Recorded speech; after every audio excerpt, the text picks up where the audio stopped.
Marsha, you can hear me, right? I can. Okay. Everybody's saying yes. Okay, cool. Here we go then. All right. Sorry about the technical malfunction by Coach Reed. But welcome. Glad everybody has shown up. It's cool to see so many people here trying to learn. That's awesome. Um, I don't want to take up too much time speaking about what anything else but getting this done. But I do want to introduce myself and my co-host, Marsha Greco. We are doing this exam review for the second year in a row, and we are excited about sharing as much knowledge and information with you as we can. Um, and hoping that you all do excellent on this exam. I teach at Santa Maria High School in Gonzales, Louisiana, or in Santa Maria, Louisiana. Been teaching 15 years, 3 years in AP African American Studies since the beginning. Piloted it, and we were both consultants. We met at the first meet training, and we ended up doing a workshop together, and we kind of been working together ever since. So we want you guys to do well on this exam. It means a lot to us, and this class is really awesome. So we're excited about this opportunity. We all know that it's been a long year, and we've worked really hard to get to this point. So let's just try our best to finish strong. But I'll let Marsha introduce herself, and then I'll get started going into Unit 1. Hi, everyone. My name is Marsha Greco. I teach AP African American Studies at the Price School UC San Diego, here in San Diego, California. And I'm just excited to be here. I'm doing some troubleshooting right now, trying to share the new link out through the Facebook group for the teachers. And Malcolm, if you can put the new link in the description of the video on the last one, then that would make it easier. I've been trying to share it in the chat, but Okay. yeah, so we're gonna get started in just a few minutes. So if you think of any questions along the way, hopefully we'll have time for a Q&A at the end. But we're gonna try to get through the units as much as possible, and we won't really address any questions that people have until the very end. But if you have something, you can throw it in there, and maybe we can see how we are on time and like maybe address some questions maybe kind of midway through. So we encourage you to engage in the chat, constructively asking questions or answering questions. If somebody has a question and you know the answer and you want to try to, help them out, then we encourage that as well. We're all a big community here, so that's what we're trying to do, just to support each other. Okay, so I'm Coach putting Reed, are you ready the for Unit link. 1? Yep. As soon as I put this link in the description. It's being a little silly right now.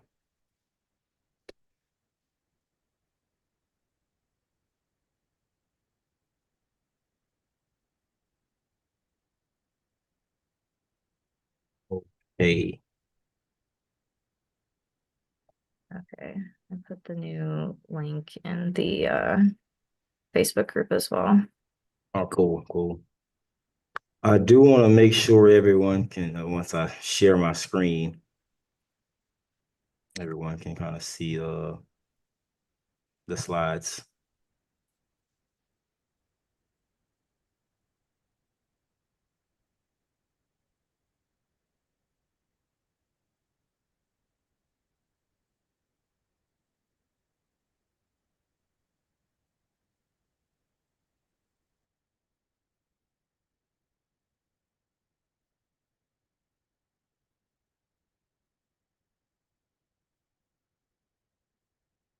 Is that a yes?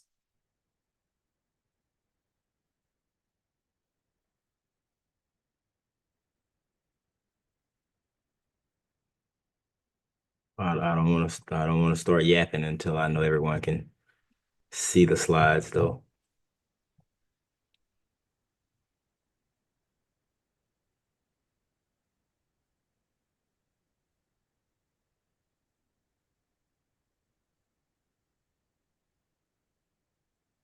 I can see it. You see it? All right, cool, perfect. Let's go to it then. All right, Unit 1, Origins of the African Diaspora.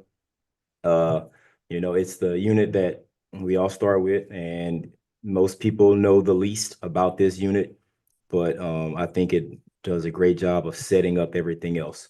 So let's get to it. All right, so important points about African American studies. This is the first topic in Unit 1, um, which is about what is African American studies. So it's an interdisciplinary course. We cover everything, not just history. It has evolved over time, becoming an official field from its foundations in America, probably would say with Carter G. Woodson and him starting Negro History Week, which evolved into uh, Black History Month, and the Black Campus Movement at the time is highlighted during this topic. So it examines developing ideas about Africa's history and the continent's ongoing relationship with communities of the African diaspora. So just what Africa's history and how it connects to the history of African Americans and all Africans on the globe. The African diaspora itself, the voluntary and involuntary movement of Africans and their descendants to various parts of the world through, just forced migration or voluntary migration. And then African American studies emerges out of student efforts during the Black campus and Black power movements. And ultimately, this course dispels a lot of misconceptions of early Africa as a place with an undocumented or unknowable history. It also just dispels a lot of other misconceptions about what people think they know about Africa and African Americans in general and their history and lineage. All right, so starting off with, something simple, they ease us into it with a map showing the climate regions of Africa, the bodies of water that surround it, the bodies of water that are within it as well, uh, how the climate affects, migration of people, migration of animals, which are sources of food, where the plants can grow, are also sources of food, where uh, tools can be made, and how the terrain and the climate affects the lives of people who live on the continent, similar to how it affects us here. Most societies are set up near bodies of water. Obviously, human beings need that very much for sustenance and for survival, as well as the animals that we need to that we eat, as well as the crops and plants that we eat as well, or the plants that provide us with medicine and so on and so forth. But most importantly, we see where in Africa the land that people inhabited and how they had to interact with that land to survive and how they had to adapt to it as well. All right, so moving through to the Bantu migration, one of the topic 1.3 really discusses how people in West Africa migrated throughout the continent, the southern half of the continent, specifically moving very close to bodies of water as they went. Of course, the west coast of the Atlantic Ocean, which is where the majority of enslaved people came from, and through the rivers of the Congo River, Zambezi River, and all the way across the continent to the Indian Ocean, where we will talk about the Swahili Coast trade as well, and then the Great Lakes of Africa as well. So the population growth caused the Bantu migration, because when you get too many people, it's harder to feed everyone. So people go moving, looking around for other sources of food, and then technological advancement, iron smelting, and agricultural advancements as well, which iron is a big one that dispels a lot of those misconceptions about what Africans contributed to society, because that is the first we know of human beings creating iron tools and using them for technological advancements and hunting and sharpening tools for agriculture as well. And then the Bantu linguistic family, containing hundreds of languages that are spoken throughout the southern part of Africa, and the spreading of genetic qualities shared by many African Americans throughout the diaspora. So I actually pull up my ancestry DNA picture to show my students on this one.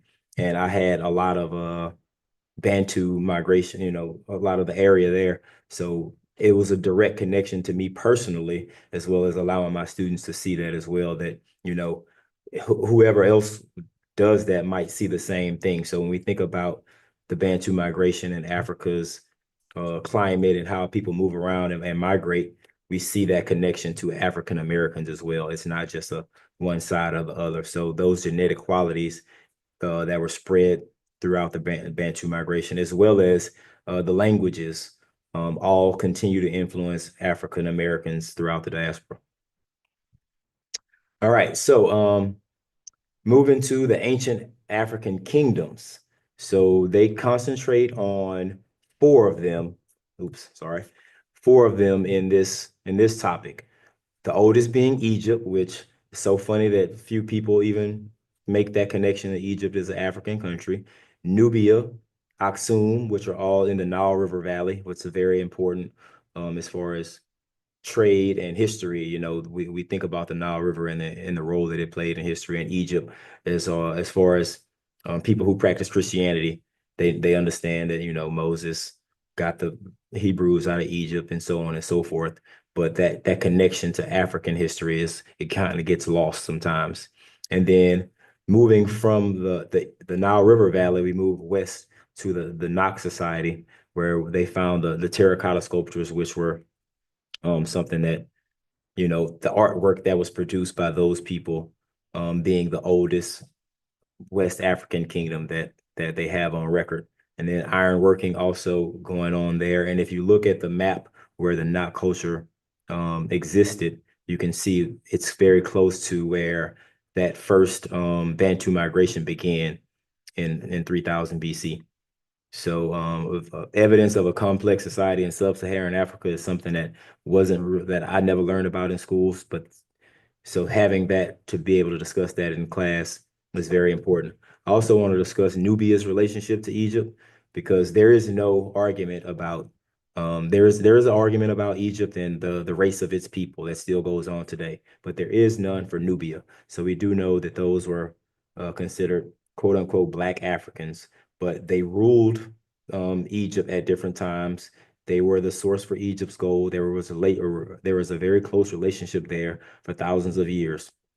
So, when we think about dispelling misconceptions, something that you might want to use in one of your writings, if it's connected to ancient African kingdoms, you can use Nubia as a prime example of a Black African civilization that was thriving at the time that, as Egypt, which is looked at as the most advanced civilization of ancient times. And then Aksum on East Africa adopted Christianity on their own. They're going back to the role that Christianity plays in African communities. The Ethiopian Orthodox Church is one that has existed for a very, very long time. And the deeper you study it, you'll see that they still have many relics from the early times of Christianity.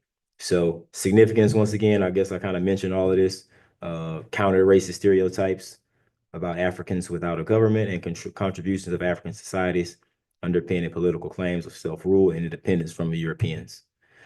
All right, so moving, Marsha, I don't know if you're keeping up with the chat, but if anybody thinks I'm moving too fast, let me know. But I don't want to stay up all night. So I'm gonna pause here to say that and put out a disclaimer. But you can come back and watch it again. It will be recorded and posted. So I gotta move my face out of the way. Okay, so the Sudanic empires. All right, so that's what we want to name them as topic 1.5, Ghana, Mali, and Songhai. And there was one of my students, shout out to Avery. She showed this video where there's this dude rapping about them.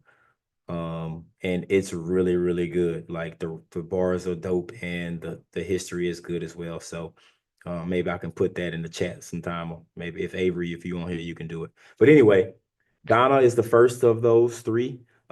They find gold and salt in sub-Saharan Africa, and they pretty much set up a kingdom based off that economic gain and the demand for salt and gold in other civilizations nearby. And then, but Mali takes over Ghana and it becomes a center for trade and learning. I think this is where um, West Africa really, the more you study it, the Mali Empire is the one that people probably are the most interested in because it becomes a center for trade and learning and cultural exchange. I think it connects to me the most because there was always sayings about Black people not wanting to read and not being illiterate. And I heard that my whole life growing up when I learned about Timbuktu and understanding that books were were just as valuable as any other commodity. That really is inspirational to me, and I connect deeply with it. But also the gold. I like gold too. I'm not gonna front. But Mali also traded gold and salt. And then, of course, the spotlight on Musa, who adopts Islam. So now Islam comes into play, and he goes on his Hajj, carries with him many people, a lot of gold, and a lot of culture that he takes with him to Mecca in the Middle East, and people hear about it. And when you see this map or the Catalan Atlas that is a very important source for that topic. People understand that Mansa Musa put Africa on the map, or put the Mali Empire on the map in that way. So, lastly, the Songhai Empire, it was the last one and the largest of the Sudanic empires, but it lost power due to trade shifting from being trans-Saharan to transatlantic. So we know what that means. Transatlantic mean all of the the valuable income that Africans were having starts to shift towards, instead of physical commodities, human beings. And then a spotlight on the griots, or the storytellers of oral history, the music makers, and the Epic of Sundiata. I mentioned last year that connects to the Lion King. That's what he was called, Sundiata Keita. He was an ancestor of Mansa Musa, or a descendant, one of the other. And that story is one that was told for many years, passed down through oral traditions. And one of our sources for that topic was the performance and dance of that, which was really dope. I thoroughly enjoyed that source. It's a long video, but if you didn't get a chance to watch it, go back and watch it. It'll really help this to sink in. Important note, the majority of enslaved Africans transported directly to North America, descended from these societies. And the other major one being the Kingdom of the Congo. But when people talk about, there's African Americans always talking about, we come from kings and queens. These are the kings and queens that they spoke of. Now, everybody's family wasn't royal, but, there was some connection there. Okay, so African kingdoms on the East Coast, the Great Zimbabwe, East and Southern, pretty much. The Great Zimbabwe is a very impressive kingdom, a structure that was built. Their stone structure is very sophisticated on how it was built. It served multiple purposes. One being for military protection and defense, as a trade hub, and also for religious and administrative activities. It's another part of the Bantu migration. That area where the Great Zimbabwe exists is basically right there in the southeastern part of Africa. And it's a symbol of prominence, autonomy, and agricultural advancements of early African societies. That's straight from the essential knowledge, pretty like just about everything else in here is. But the Great Zimbabwe also was the big trade hub for other city-states on the Swahili coast, from Somalia to Mozambique, which is that whole eastern coast of Africa, from right near the Horn all the way down to where Madagascar is, if you remember Africa's geography. Go look at a map before you take the test. Oh, we just looked at one on here, so just kind of remember where everything is. The coastal location linked Africa's interior to Arab, Persian, Indian, and Chinese trading communities, united their shared language. Swahili is the and a Bantu lingua franca, and a shared religion of Islam. So they adopted Islam. They traded east as far as China, but also to India and Persia.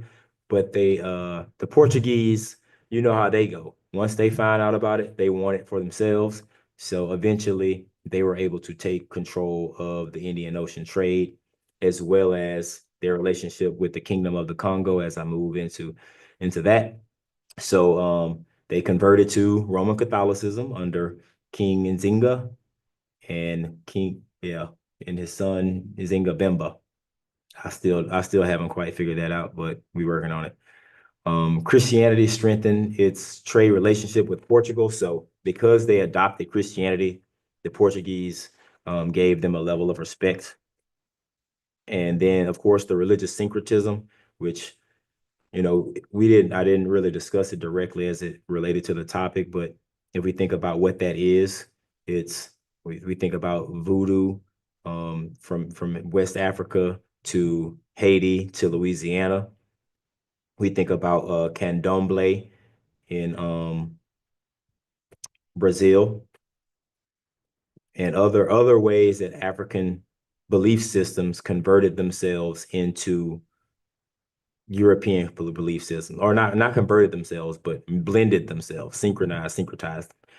And then Portugal demanded access to the trade of enslaved people in exchange for military assistance. So the original trade was more about gold, ivory, and objects such as those. And then it ended up becoming the Portuguese wanting to bring the trade of people, and that the Kingdom of the Congo did participate in it for a while until they lost control of what the Portuguese were doing, who they were taking. They were taking family members, they were taking no people of nobility, and that was not okay. We know that King Jao wrote the letter asking them to stop, but obviously we know that didn't exactly happen. And the Kingdom of the Congo and that area where from there from West Central Africa to the west coast of Africa, where the country of Angola is today. And we think about Angola. Yes, that is the name of the Louisiana State Prison Plantation, and it is named that for that reason, because it was a slave plantation before it became a prison. We could talk about convict leasing in Unit 3, or Marsha will. The largest source of enslaved people came from Angola and Congo, though. All right, so West African leadership, continuing with the role that women played. And our two main stars here are Queen Njinga and Queen Idia. But they played many roles in African societies, including spiritual leaders, political advisors, traders, educators, culturalists, agriculturalists, as well as royalty. So, of course, we understand patriarchy has its place in Western society, and as well as African society. But in certain African societies, that was not the case. So the matriarch of many families was the leader, and some of that has still bled over into American culture when you think about African American women and the role they have played. Um, so, but these leaders, these women, were basically important symbols. Queen Njinga fought against the Portuguese, and she continues to be like an important symbol for that, standing up for them. Queen Idia, the mask that they have for her, she was recognized at the festival of, oh man, the Festac in Nigeria in like 1977, where they honor her and her legacy. But shortly after these women step down, um, or their time kind of passes. In the late 15th century, Columbus sailed the ocean blue in 1492 and discovers, quote unquote, the New World. And the slave trade truly starts to begin. There is a relationship between Africans and Europeans that has been established for many, many years before this, though. Africans actually do live in Europe, in the Iberian Peninsula, Portugal and Spain for quite some time. They are known as the Moors. That's not really directly in the CED, but it's a thing, because when we think about the King's Fountain in topic 111, which kind of discusses Portuguese and African relationships, you can see the picture of African nobility in that scene and them kind of working together. So African kingdoms definitely grew very wealthy because of the slave trade, and free and enslaved Africans traveled to cities in Portugal and Spain, like Lisbon, Portugal, and Madrid, Spain. Those were directly from the CED. The Portuguese first colonized these Atlantic islands of Cabo Verde and Sao Tome, where they established cotton, indigo, and sugar plantations, and using the labor of enslaved Africans became that model for the slave trade in the United States. Me and my class just went to Whitney Plantation not very long ago, and it was a sugar plantation, but it also was an indigo plantation. And when you think about indigo, we think about blue jeans, we think about denim. It's basically a dye that's used for multiple purposes. But that was one of the first types of plantations that were started. And by 1500, about 50,000 Africans had been taken to work on islands or in Europe before going across to the Americas. All right, so big takeaways from Unit 1. I'm sure there are questions. Maybe they aren't. Hopefully, I summed it up pretty well. But the major element of African American studies is that it dispels the misconceptions about Africa and people of African descent in Unit 1. And Africa has always been the home of advanced societies that played an important role on the global stage. Many contributions have been started by African people. And slavery rose due to European expansion and global demand for goods produced by enslaved labor. You could also add the age of exploration and Europeans kind of getting in boats and sailing around the world, looking to see what they could find and establishing relationships with people in other continents. All right, so thematic connections. What I'm not going to do is read all of this, but at the end of each of my units this year, my students know this, that I had them write a reflection. And on that reflection, I asked them to connect everything that we went over in the unit to one of the four themes of African American studies. If we look at the framework, those themes are migration and the African diaspora, intersections of identity, creativity, expression, and the arts, and then resistance and resilience.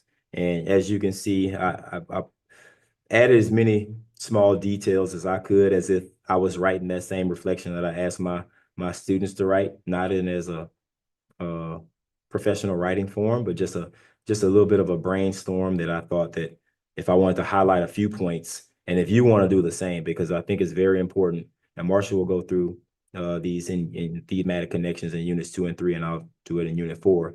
But this is something that you want to think about as you go through the test, because as you answer questions on the SAQs or even writing your DBQ, the thematic connections are probably going to be very helpful for you to do the historical context.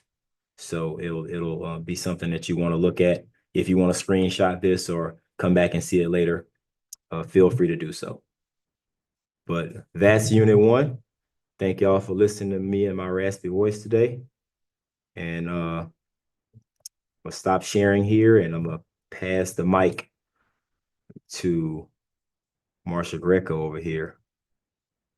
She's gonna break down units 2 and 3.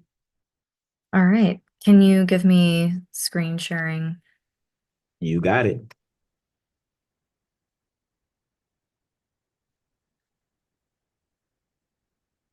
Okay. Holy moly, this chat is insane. What is going on? I'm gonna mute myself.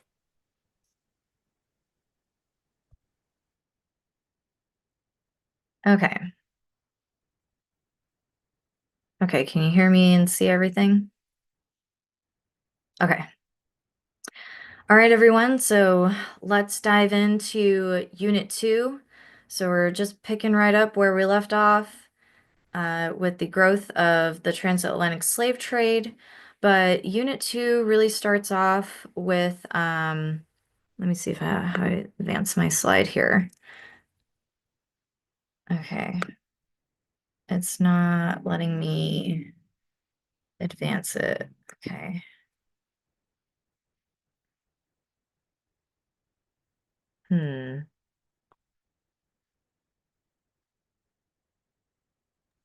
Okay, for some reason. Oh, okay.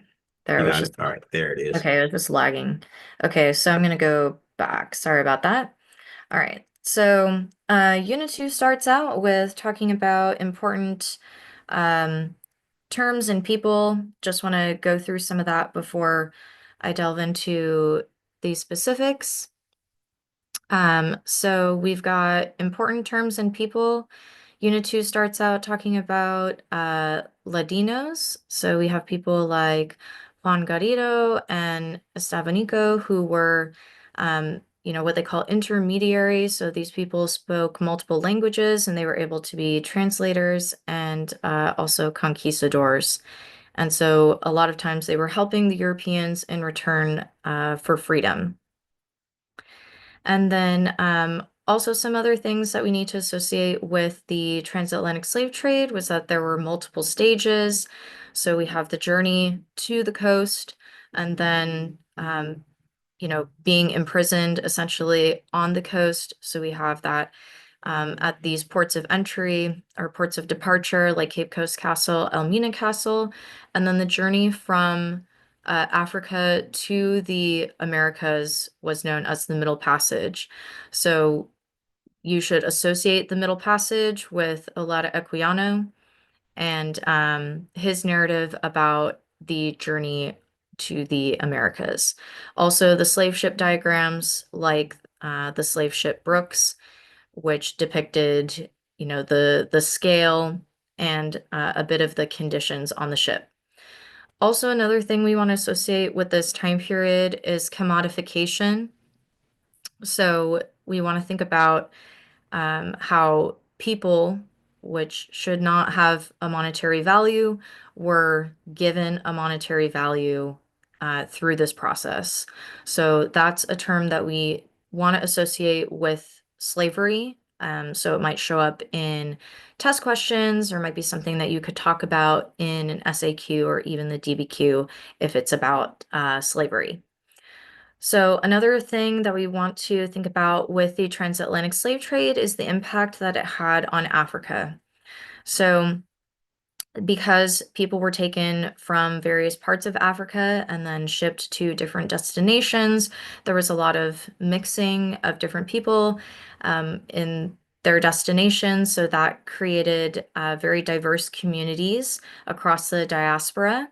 And then that also contributed to the blending of cultures and languages and spiritual practices. So we see that with the religious syncretism that came up in Unit 1, also plays out in the New World. And then another thing is the impact that this had on African societies. So unfortunately, um, what primarily West African societies, but really any society that people were captured from or destabilized, the loss of knowledge, the loss of leaders, um, and just the trauma that occurred as a result of people being taken from these places resulted in a lot of political, economic, and also psychological turmoil in those places. So, but another thing that is really big to think about, and throughout the course in general, but also in Unit 2, is resistance. So we want to be thinking about how while the transatlantic slave trade was horrible, um, the people of African descent who were involved in this were putting up resistance. So there were arguments against the slave trade, such as slave narratives, like the one written by Olaudah Equiano. We have the dissemination of slave ship diagrams by abolitionists, primarily in the British Empire, but also in other places. And so all of these sort of arguments about the dehumanization of African people through the transatlantic slave trade. And this really turns the tide against the transport, the importation of enslaved people, even, within the colonies and what will become the United States. So it's important to think about like even if people weren't necessarily against slavery or they didn't have a solution to slavery, they were against the slave trade. And then also physical resistance by the captives on the ships. So hunger strikes, jumping overboard, and then revolts such as the Amistad Revolt. And then also, in response to that resistance, there was backlash by the captors. So even though we don't see this in the slave ship diagram, we know that systems were put in place to prevent revolts and prevent people from, you know, taking themselves out of being products to be sold. So force feeding people, various instruments to do that, um, guns and nets to prevent jumping overboard or preventing the enslaved people from rising up against their captors, and then also torturing people and really, having people be an example of what not to do in order to break down the spirits and physical capabilities of them to resist. Okay, so now I'm just going to kind of go back and forth between these two columns here about the experiences of the enslaved. So we really need to associate the rise of slavery with cash crop production. So primarily sugar at the beginning, but then also rice, indigo, and then cotton in the 19th century. So this created a sort of interdependence between the North and South in what will become the United States, but it really starts during the colonial period, with the South producing the cash crops and then the North using them to make various products. Eventually, they'll be producing textiles with the cotton produced by the South. So because of the growth of slavery, different systems were put in place to maintain it. So we see the passage of slave codes during the colonial period that were limiting their movement, their communication, their ability to read and write, their ability to intermarry with white people. Um, and then also, another thing we want to keep in mind is that slavery was not just working on the plantation, it varied depending on where they were located, and slavery existed throughout the colonies, including, what will become like the free states of the North. So some of them were doing agricultural work, but we also had people who were domestic slaves working in households and things like that. And then also various skilled trades like blacksmithing, shipbuilding, shoemaking. Basically, any form of labor was done by enslaved people somewhere. So, along with that, and this is one of the slave codes, we've got the codification of hereditary slavery through the policy of partus sequitur ventrum, which is when the status of the child follows the status of the mother.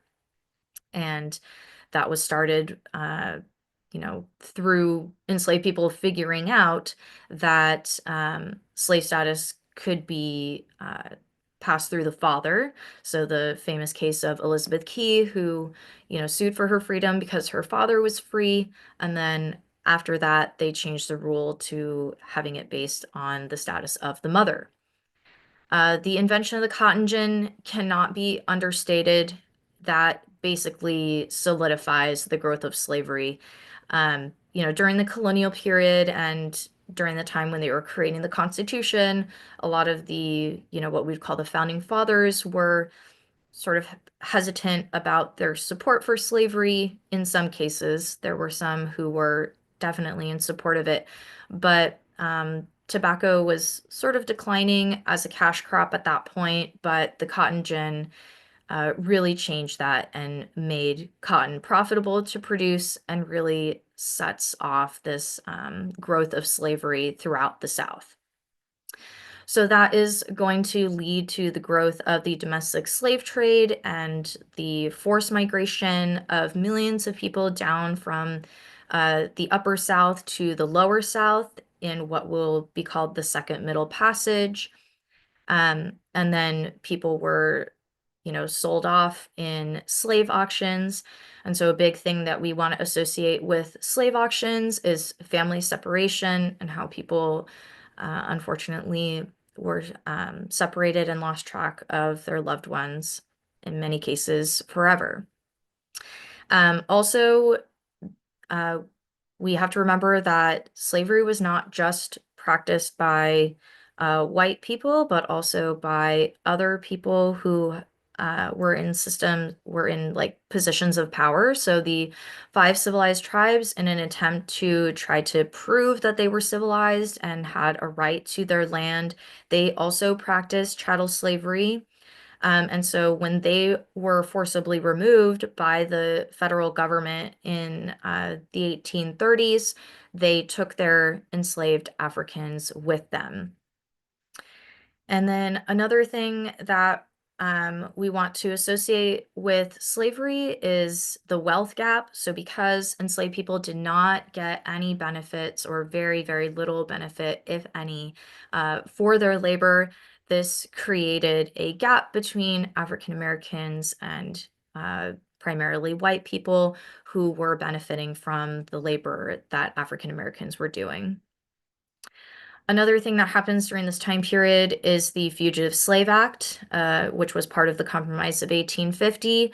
And so this is where um, it becomes more enforced that you're not supposed to help a person escape from slavery. You have to return them to their enslaver. This had been part of the original Constitution, so this had always been in place, but it just wasn't enforced very well. And the new version in 1850 was enforced, and it really put the burden on white people, especially in the North, to return enslaved people if they were, suspected of escaping. But the whole system was a setup. If a person was accused of being an escaped slave, then they were put before a commissioner who would basically get, $10 if they said that the person was an escaped slave, but only $5 if they said that the person was free. They weren't allowed to testify, on their behalf. They weren't allowed to defend themselves. And so basically, it was a setup to send them into slavery, whether they were free or formerly enslaved. And so that caused a lot of controversy in the North, but it also made it very stressful for enslaved people who were escaping via the Underground Railroad or other means. Another thing that happens during this time period is Dred Scott v. Sanford, or in other words, the Dred Scott decision. So Dred Scott had been taken by his enslaver to some of the free territories in the North, and basically sued and said that he should be free as a result. And the Supreme Court said that he was not free, and also that he was not a citizen, and that Black people were never intended to be citizens of the United States, and therefore he shouldn't even have a case at all. So a very, very controversial decision, one of the darkest, one of the worst Supreme Court decisions of all time. Another thing that we can associate with this time period, which is a little more positive, is the growth of African American culture, specifically music. So a lot of African influences in various forms of music, like spirituals, ring shout, things like that. So the development of the banjo, the use of call and response, clapping, using the body as an instrument, improvisation, and also the use of biblical references. So another thing, again, we want to emphasize that African Americans were not just letting things happen to them, they were putting up different forms of resistance the whole way.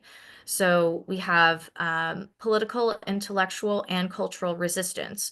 So they were doing this through lawsuits like the Elizabeth Key lawsuit I talked about earlier and the Dred Scott case. So even though the Dred Scott case did not end in his favor, it was still a form of resistance. He was challenging the you know the system, and basically arguing that he should be a free person. And also the growth of the abolitionist movement. So there are a lot of abolitionists that we can associate with this time period. Frederick Douglass is a big one. A lot of people usually remember him. We also have people like Sojourner Truth, Harriet Tubman. There's a lot of people that we can put in there.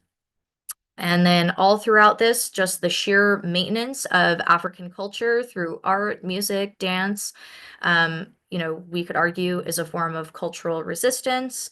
The use of spirituals, which were, you know, for expression, but also for them to communicate in secret, have, coded messages to help them escape, and things like that through song.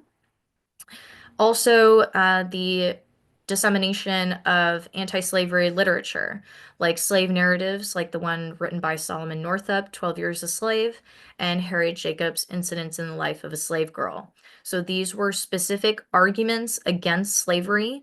So that's something that you should remember is that slave narratives or any piece of um, literature or even images that were depicting the horrors of slavery or how dehumanizing slavery was, it wasn't simply to show people what was going on in slavery.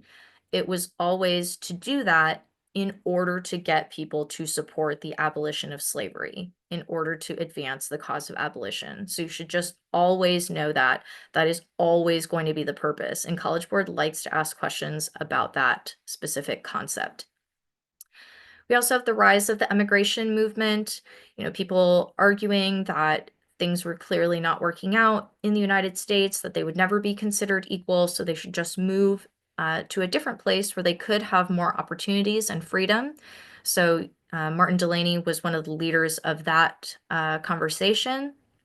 We also have the growth of the free Black community, particularly in the North, and how they organized and became spokespeople for the African American community, and they were active in the abolitionist movement. They had their own gatherings, the colored conventions, and then discussions about naming. So there was, a topic about whether they should call themselves African American or Black or what the terminology should be. And that really reflects how they were expressing their agency in the situation. We also have the concept of intersectionality and how Black women had different experiences in slavery than Black men or even as free people. We have discussions about education, sexual assault, things like that. So Mariah Stewart is one that you should associate with the abolitionist movement, but also women's education. And then Harriet Jacobs's narrative, where she details how, she was the victim of lots of sexual harassment, sexual advances from her enslaver. And then also the use of photography as a way to show Black dignity and humanity. We also have forms of physical resistance in the form of daily forms of resistance, breaking tools, stealing, slowing down work, physically fighting enslavers and oppressors, self-liberation through death, the Underground Railroad, and also forming maroon societies.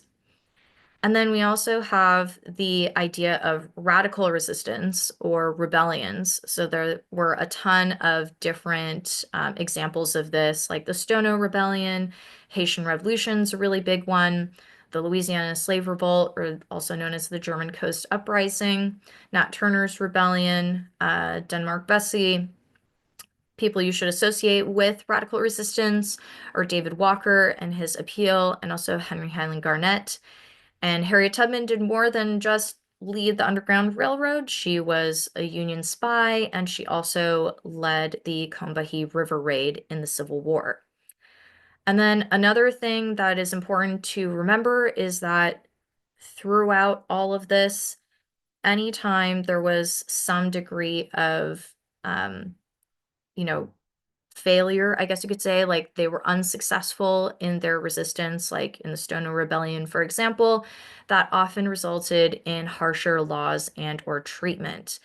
So another thing that was going on during this time period was that enslavers were trying to argue that slavery was a positive good, that it was actually really beneficial for the enslaved to be enslaved. Um, and yet these forms of resistance were ways of countering that narrative. Okay, So then various factors led to the end of slavery. So the abolitionist movement, which arguably, started in the colonial period. The Quakers were, leaders of the early abolitionist movement. But we should really associate the abolitionist movement with the early to mid 19th century. And then we have the rising of tensions over the issue of slavery, which culminates in the Civil War, which is from 1861 to 1865. In this course, it is helpful to know certain dates, and knowing that the Civil War started in 1861 is a really good one to know. So during the Civil War, enslaved people were taking matters into their own hands and began escaping to Union lines. They started to show up and follow the Union armies around, and they started to provide their services to the Union Army even before they were legally allowed to do so. And even though this isn't in the CED, one of the things to know is that because of this, the Union generals were going to, President Lincoln and Congress and asking, like, what do we do with these people? And basically, Congress passed what they call the Confiscation Acts, which made it legal for them to take these enslaved people with them because technically, the enslaved people were helping the Confederacy wage war. They were, working on their land, they were helping their economy, they were, sometimes being forced to help the Confederate Army build forts and things like that.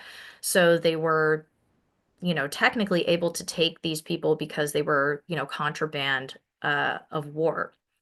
And that is then going to pave the way for the Emancipation Proclamation.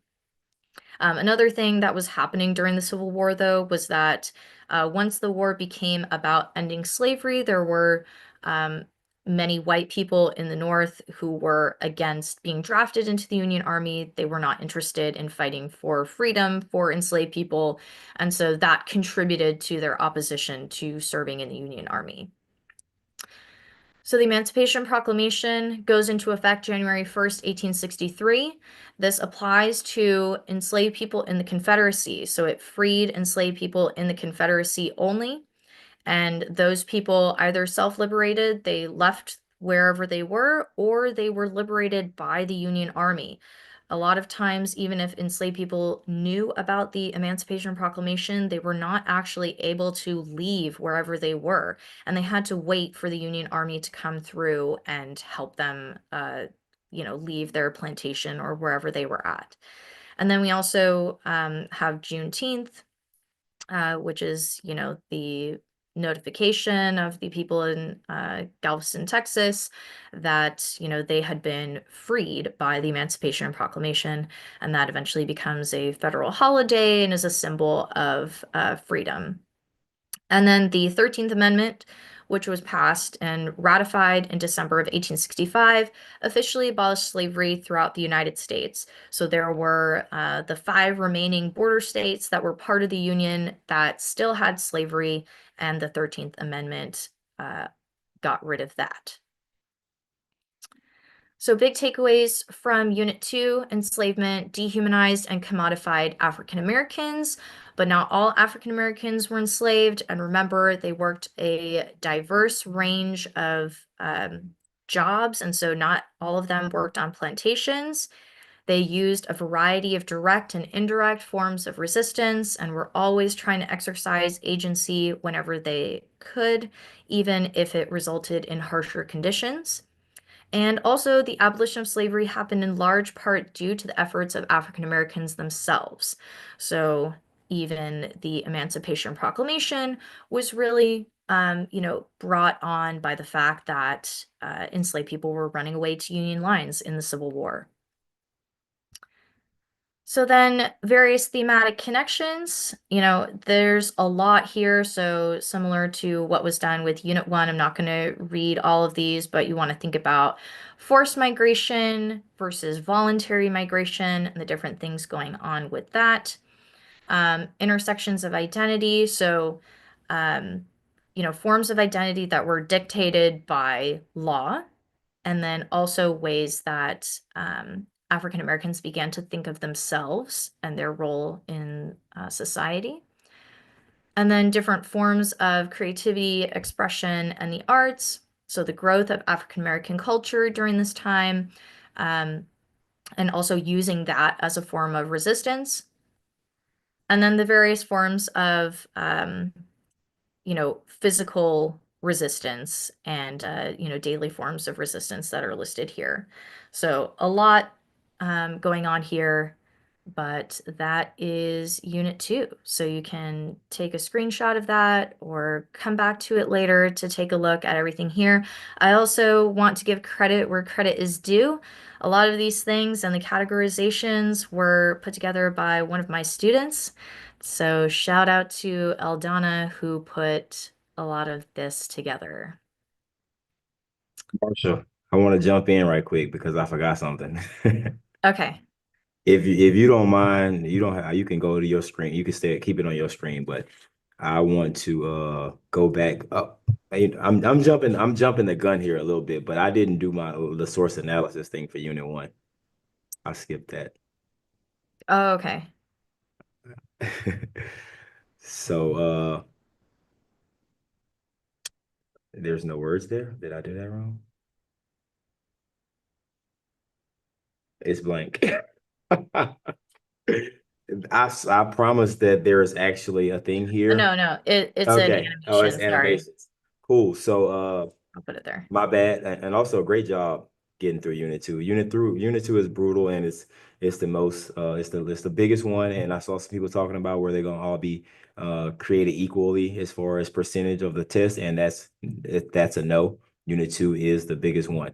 So what we wanted to do differently than what we did last year was to kind of, because I did also see in the chat a lot of students talking about their FRQs and source analysis and what sources were going to be there. So we've kind of created source spotlights for and some skills as well to kind of give you some ideas of what that might look like. So this is just me kind of writing out how it works to me, how it works in my brain.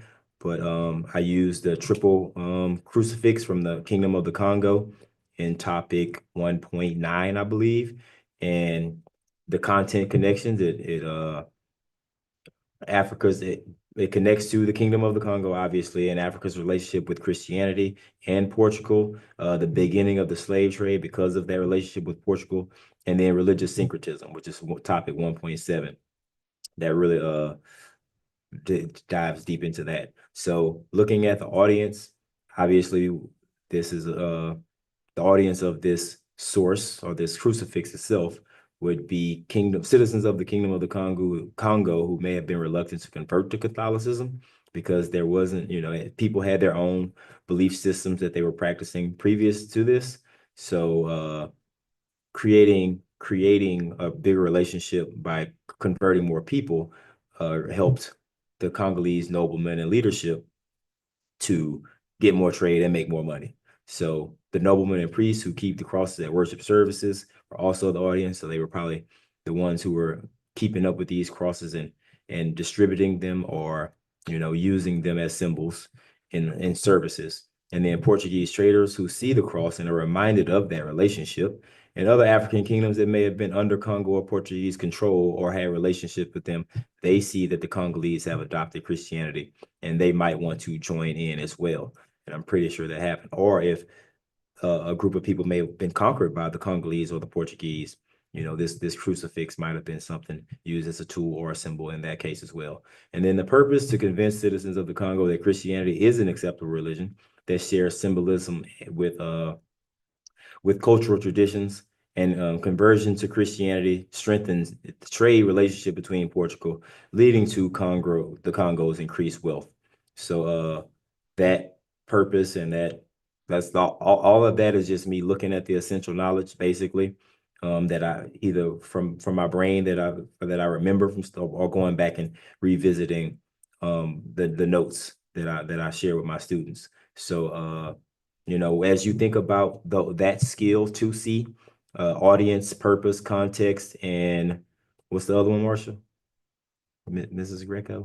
Perspective. Perspective. Yeah, that one is the skill that we decided that we wanted to focus the most on because if you can do that, It will help you on the FRQs, but as well as on the DBQ, because that's one of the points on the rubric for the DBQ. So as we kind of brainstorming of what we could add to our live review, skill a little bit of skill analysis or spotlights would be helpful, as well as a source that we can look at directly. So as I was looking through the chat, let's calm it down. I'm gonna reiterate that out verbally.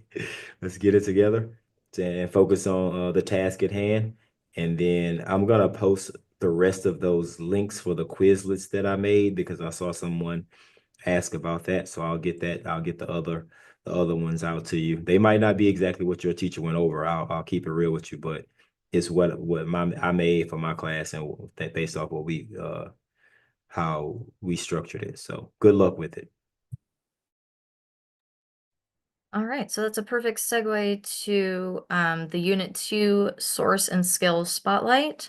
So we have here the source, Am I Not a Woman and a Sister? So this was published in The Liberator, which was the abolitionist newspaper made by or published by William Lloyd Garrison, and he was a white abolitionist, but he was one of the leading abolitionists. And so many people, white and black, who supported the abolitionist movement read The Liberator. So that's kind of a side note. So the content connections here. We've got Partus Sequitur Ventrum, so the passage of hereditary slavery through the mother, which the poem references. Slave auctions, which is, talking about the family separation that occurs, through the slave auction. Anti-slavery literature, which this is an example of, and then creative expression as resistance, which is, again, this an example of that. I'm also addressing the intended audience here. So important thing to keep in mind that this is published in the ladies department. So a section of the Liberator specifically targeting women. And so the poem itself directly addresses white women, primarily mothers, and it's important when you're talking about the audience of a particular source that you're not just identifying the audience, but you're talking about how that audience shaped the message of the source. So I've identified the audience as white women, primarily mothers, but that shaped the message of the source in that the source was particularly appealing to their emotions and their connection to their children as mothers. And this is something that if you've had US history, you would understand, but you might not have gotten just from this course. In the mid 19th century, motherhood and the role of the mother in shaping her children and the emotional and almost spiritual connection between a mother and her child were emphasized during this time period. It was part of what was known as the cult of domesticity. And so this was really something that would have resonated with a lot of women at the time and is really reflecting a lot of the cultural values of the time. And then also the purpose. So again, like I was mentioning earlier, anytime there is any form of anti-slavery literature, something depicting the dehumanizing aspects of slavery, something appealing to the emotions, it is always to advance the cause of abolition and to also counter enslavers' claims that slavery was good. All right. So now I'm going to talk about Unit 3. So Unit 3 is actually my favorite unit. It is I feel like it's a forgotten time period in a lot of ways. A lot of times people think about Black history, they think about slavery, and then the civil rights movement. But there's a lot of time in between those things, and that's where Unit 3 fits in. And there is no civil rights movement without the things that occurred uh, in Unit 3. So let's delve into that. So the first part of Unit 3 deals with Reconstruction. So the Civil War ended in 1865, and so that's when Reconstruction begins. And then Reconstruction ends with the Compromise of 1877 and the the ascendancy of Rutherford B. Hayes to the presidency. So Reconstruction is characterized by a lot of progress, but also a lot of low points and regression. So some of the high points are the Reconstruction amendments. So the 13th Amendment, 1865, abolition of slavery. 14th Amendment, passed in 1868, which grants birthright citizenship and equal protection under the law to all people. And then the 15th Amendment, which was ratified in 1870, which granted the right to vote to all Black men. And as a result of the 15th Amendment, African Americans were exercising their newly granted political rights. So this resulted in the election of around 2,000 Black office holders at the local, state, and federal levels. And then also during this time period, as a result of their newfound freedom, people were able to reunite with family members or at least search for them. And this continued for decades. So it's not just in the immediate aftermath of the Civil War. People also got legally married and changed their names. Many people were given the last names of their enslavers, and they decided that they were going to, change their name. Frederick Douglass, did that himself, even though that was, prior to Reconstruction. But he's a good example of somebody who changed his name upon becoming free. Also, the expansion of education opportunities. So one of the main things that formerly enslaved people said that they wanted out of freedom was to be educated and for their children to be educated and to have more opportunities that they had. And then also the movement out of the South to free states and territories. So people, going away from where they were formerly enslaved and making a new life elsewhere. However, despite all of this progress, there's a lot of backlash to that progress. And so we see immediately after the abolition of slavery, the enactment of Black codes by Southern legislatures. So this is, very similar to slave codes, limiting their movement, the ability to, own weapons, the ability to gather in groups, to intermarry. And then also a big one that comes up in the Black codes is vagrancy laws. So the requirement to be employed by a white person, again, not being able to gather in groups. And then as a result of being arrested for those, quote unquote crimes, racking up court fees, and that's going to lead to convict leasing. This period is also characterized by a rise in racial violence. Lynching, and then also other forms of vigilante violence and intimidation by groups such as the Ku Klux Klan and the White League, but also just random people in the community, law enforcement, sheriffs, justice of the peace, prison guards allowing and even taking part in violence against African Americans. We also see the rise of methods of disenfranchisement. So poll taxes, literacy tests, grandfather clauses, and also violence and intimidation to keep Black people away from the polls or to prevent them from taking office into positions that they were elected to. Another big problem that comes about during this time period is the lack of access to land. So the number one thing that formerly enslaved people said that they wanted out of freedom was to be able to live independently, to be self-sufficient, to have their own land. And that was, somewhat promised to them, the concept of 40 acres and a mule. And in some cases, people were given land, but then that land was given back to their former enslavers, or they just never got anything at all. So that leads to the systems of sharecropping, the crop lien system, and also, putting them into debt and preventing them from accumulating generational wealth. Okay. Okay. So sorry if I'm cutting out. Okay.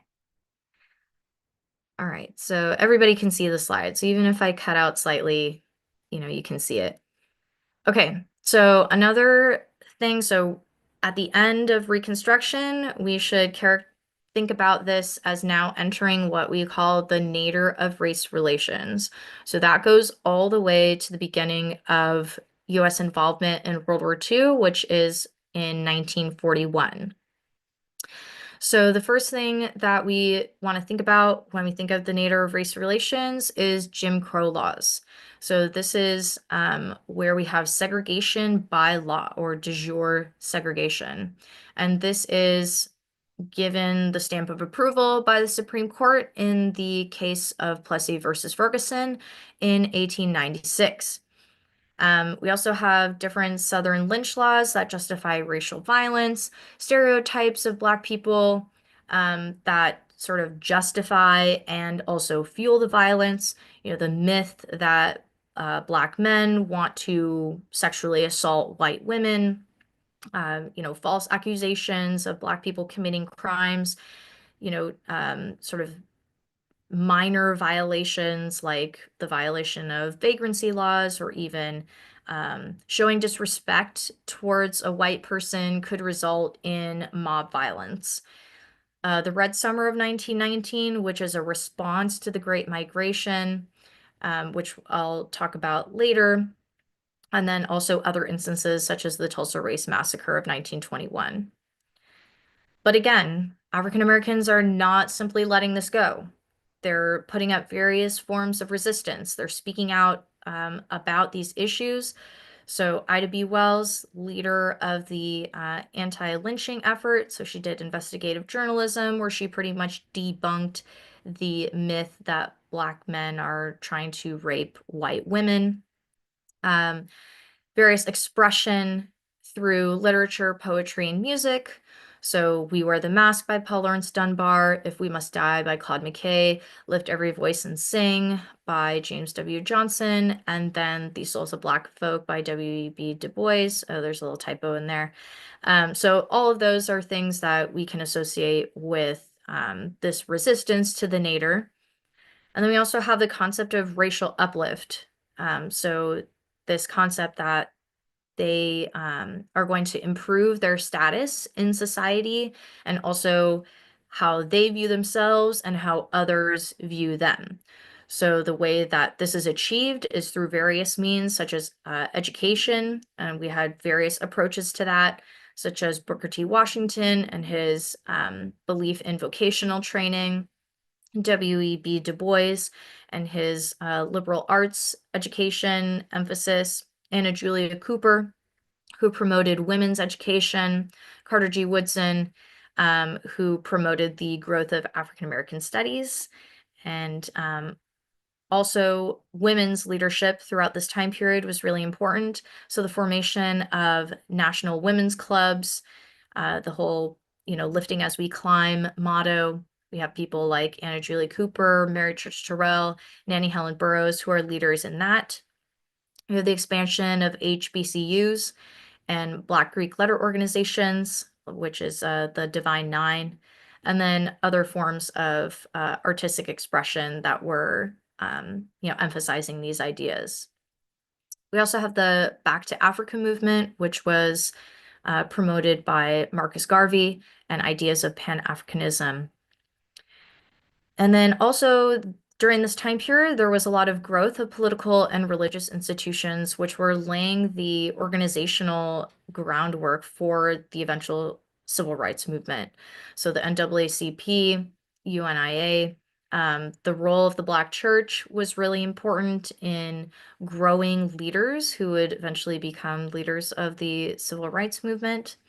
And then also the growth of Black-owned businesses with Madam C.J. Walker, the Black Press, and banks, which were helping Black businesses grow. So, as I mentioned earlier, the Great Migration is a really important aspect of this time period. So the migration of people out of the lower South to various places in the North, Midwest, and West, and also people migrating from the Caribbean to various parts of the United States, like for Florida and New York. And so there were various push and pull factors that were causing that. So push factors such as racial violence and segregation and crop failures in the South, and pull factors such as industrial job opportunities that were opened up due to World War I and World War II, and just in general, the growth of industry that had been going on since the late 19th century.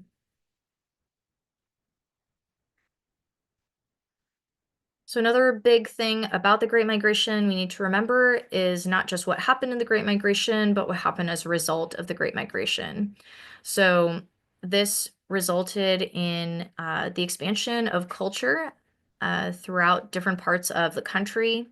And so there was sort of a shared culture, but then also diversity, uh, depending on, the different part of the country where people were going. This also contributed to racial tensions in cities and the escalation of racial violence in the Red Summer of 1919, and just other instances. The resurgence of the Ku Klux Klan is going to happen in the 1920s, and that's going to happen, primarily in various parts of the North where slavery had never existed. One of the one of the hotbeds of the one of the hotbeds of the Ku Klux Klan is going to be in Indiana, which never had slavery. So there's going to be pretty widespread lynching going on in various parts of the North as well.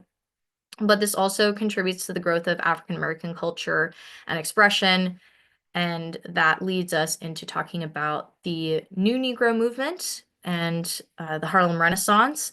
So, the New Negro movement is really about self definition, racial pride, and cultural innovation.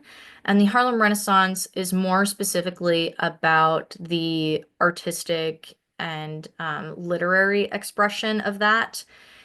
So, we should associate the 1920s and 1930s with the Harlem Renaissance. So this is like coming off of the heels of the first wave of the Great Migration. And so this led to the creation of a Black aesthetic in African American art, music, photography, literature, and entertainment.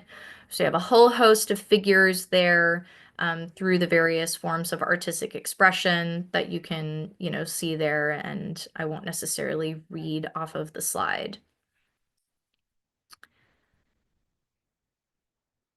So big takeaways from Unit 3 is that freedom brought about many political, economic, and social successes for the African American community, but that was met with backlash. And unfortunately, a lot of progress was undone through various policies passed throughout the southern states, and also just the flat out rewriting of history.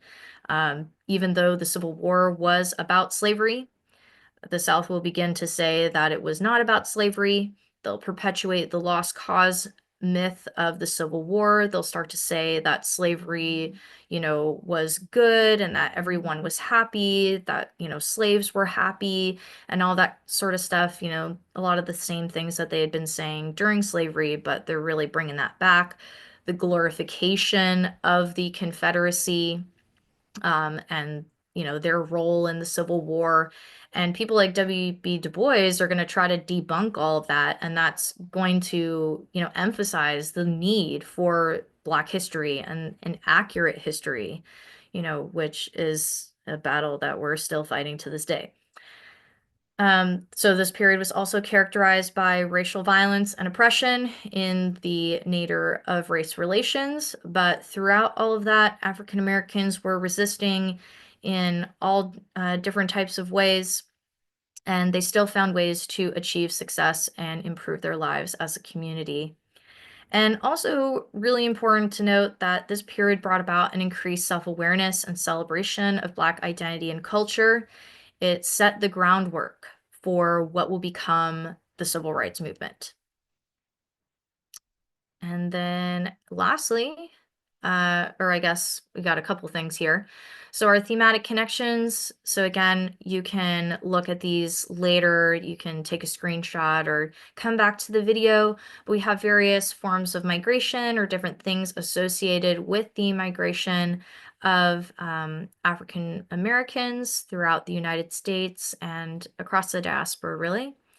Different forms of discussions about identity and the rise of the role of, women's activism, and then various expression of the arts. Unit 3 was really big on the growth of artistic expression through the Harlem Renaissance, and then various forms of resistance. So we see less physical resistance during this time period and more legal, cultural, and intellectual resistance and economic resistance through the growth of, Black businesses, Black Wall Street, things like that.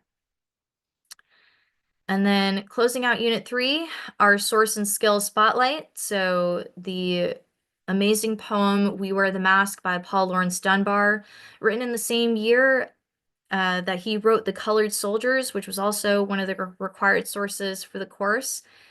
So our content connections: the nature of race relations, Jim Crow, racial violence, disenfranchisement, lynching, convict leasing, the concept of double consciousness, which W.E.B. Du Bois expressed in his Souls of Black Folk. And this is another example of creative resistance to oppression. We're going to focus on talking about the historical context of this source. So when you're talking about the historical context, you never want to mention anything that is in the source. So context is background information. So we want to think about what was going on before and or at the time that the source was created that led to its creation. So you want to think about why this poem was written, given what was going on. So when you talk about context, you should never mention anything that is explicitly talked about in the text. It could be something that's referenced, but not something that is directly mentioned. So, and this is a lot of what I mentioned in the content connections. This was written in the midst of the nadir of race relations, where African Americans were subject to segregation and racial violence and disenfranchisement that oppressed them and made them feel separated from society, that color line as well. And then we can also talk about the perspective. So when you're talking about perspective, you're not simply saying what the perspective of the creator was, but from what perspective were they viewing it from. So you want to mention something about the creator and how that influenced what they were saying or what they were showing or arguing, and how that shaped what they were saying or what they're trying to show. So as an African American writer, Dunbar felt the pain the Black community was experiencing. So that's the perspective from which he's viewing this. So he is experiencing all this that he's saying that African Americans are feeling. And then he's using that perspective to express Black humanity and the effects of racism. So that is, touching on a couple of other forms of analysis that we hadn't mentioned in our other skills. So I will turn it over now for Coach Reed to talk about Unit 4.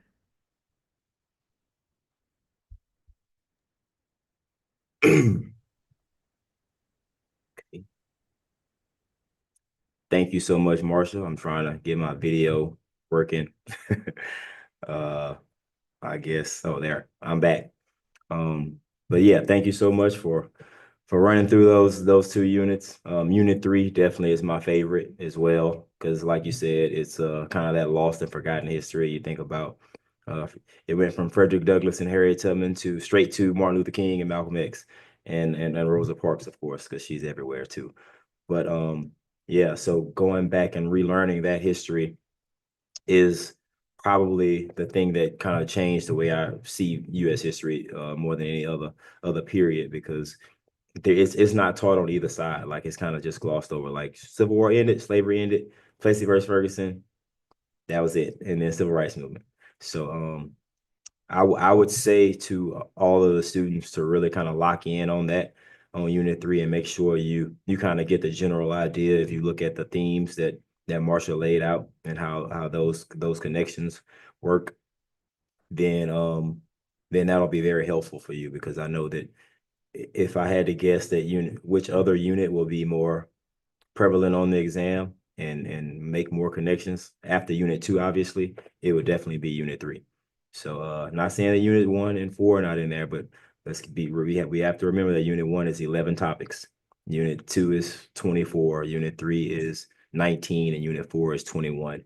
But they kind of blend, unit 4's topics kind of blend in a lot more easily than all of the things that are covered across units 2 and 3.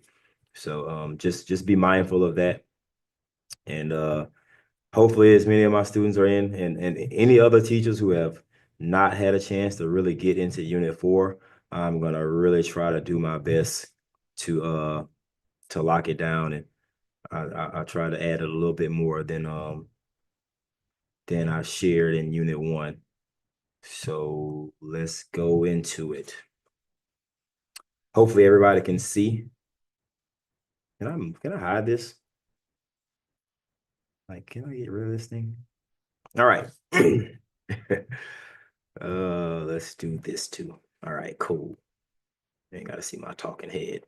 All right, so topic unit 4. I'm just gonna kind of get right into it and look at the big takeaways at the end and the themes. But it starts off with the anti-colonial movements and the early Black freedom movement. So these topics are probably they're very lesser known when we think about negritude and negrismo, but what those things basically mean are like blackness and black pride, and they're just written in French and Spanish. So the negritude movement was the 30s through the 50s, with French-speaking Caribbean African writers protesting colonialism. So we once again, major theme, right? The diaspora. Many as a native of Louisiana, there's a very strong French legacy here. So we understand that there are a lot of Black people who spoke French. And of course, Haiti was a French colony as well. So, them speaking a Creole language that's influenced by France as well, and of course the Francophone countries in Africa. They all come together to fight against oppression and colonialism. And when we think about just for an example of that, the French soccer team won the World Cup just a few years ago, and with all Black players on the team. So we understand that connection is real. Same with Negrismo, embraced by Black and mixed race Latin Americans, celebrating African contributions to Latin American culture. And the new Negro, Negritude, and Negrismo movements, all sharing an emphasis on cultural pride, political liberation of Black people. All right, let me slow down. I got this. But as you can see, some of the images from that topic from the first two were the jungle and then les fetishes. I think that's how you say that, but one represents Negrismo and one represents Negritude. And then Maya Angelou in Ghana petitioning the embassy for the United States. And then Joe Louis, who was a boxer, we'll talk about sports later, but he was the heavyweight champion of the world during World War II. And the media leaders in Havana, Cuba, Fidel Castro. And okay, so the early Black freedom movement, we look at, when we come out of Unit 3, we really end up right in World War II, right out of the Great Depression. So we're looking at World War II and the GI Bill of 1944, which was passed to kind of help end the Depression, and also to grant housing and scholarships for veterans, and just a compensation for the work that was done. But the issue was with the GI Bill for Black people, it was, instead of the federal government implementing it, it was implemented by the states instead. So similar to some of those Supreme Court cases during the Reconstruction era that kind of stripped the Civil Rights Act of 1875. Excuse me. Um, that relegated the states to choose how they would implement because the 14th Amendment and grant protection to African Americans. Well, because of a senator from Mississippi, I believe his name is Rankin. There's a county named after him.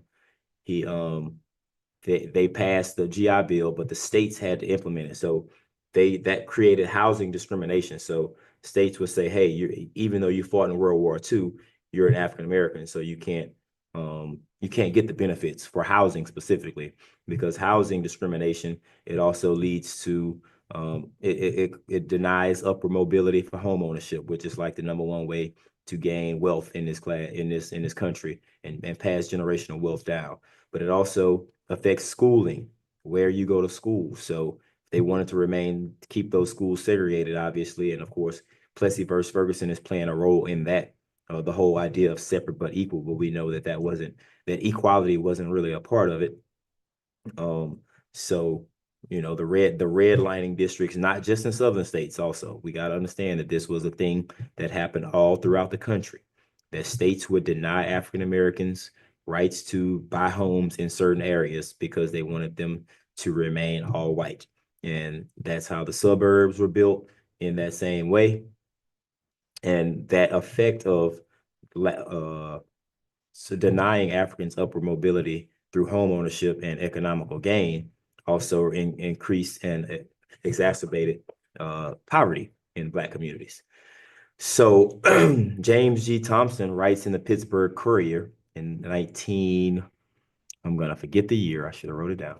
But anyway, I'm sure you guys who did get into Unit 4, he spoke about the Double V campaign, which was victory at home and victory abroad, against Jim Crow, fighting for the United States against fascism abroad, and fighting for civil rights home upon their return.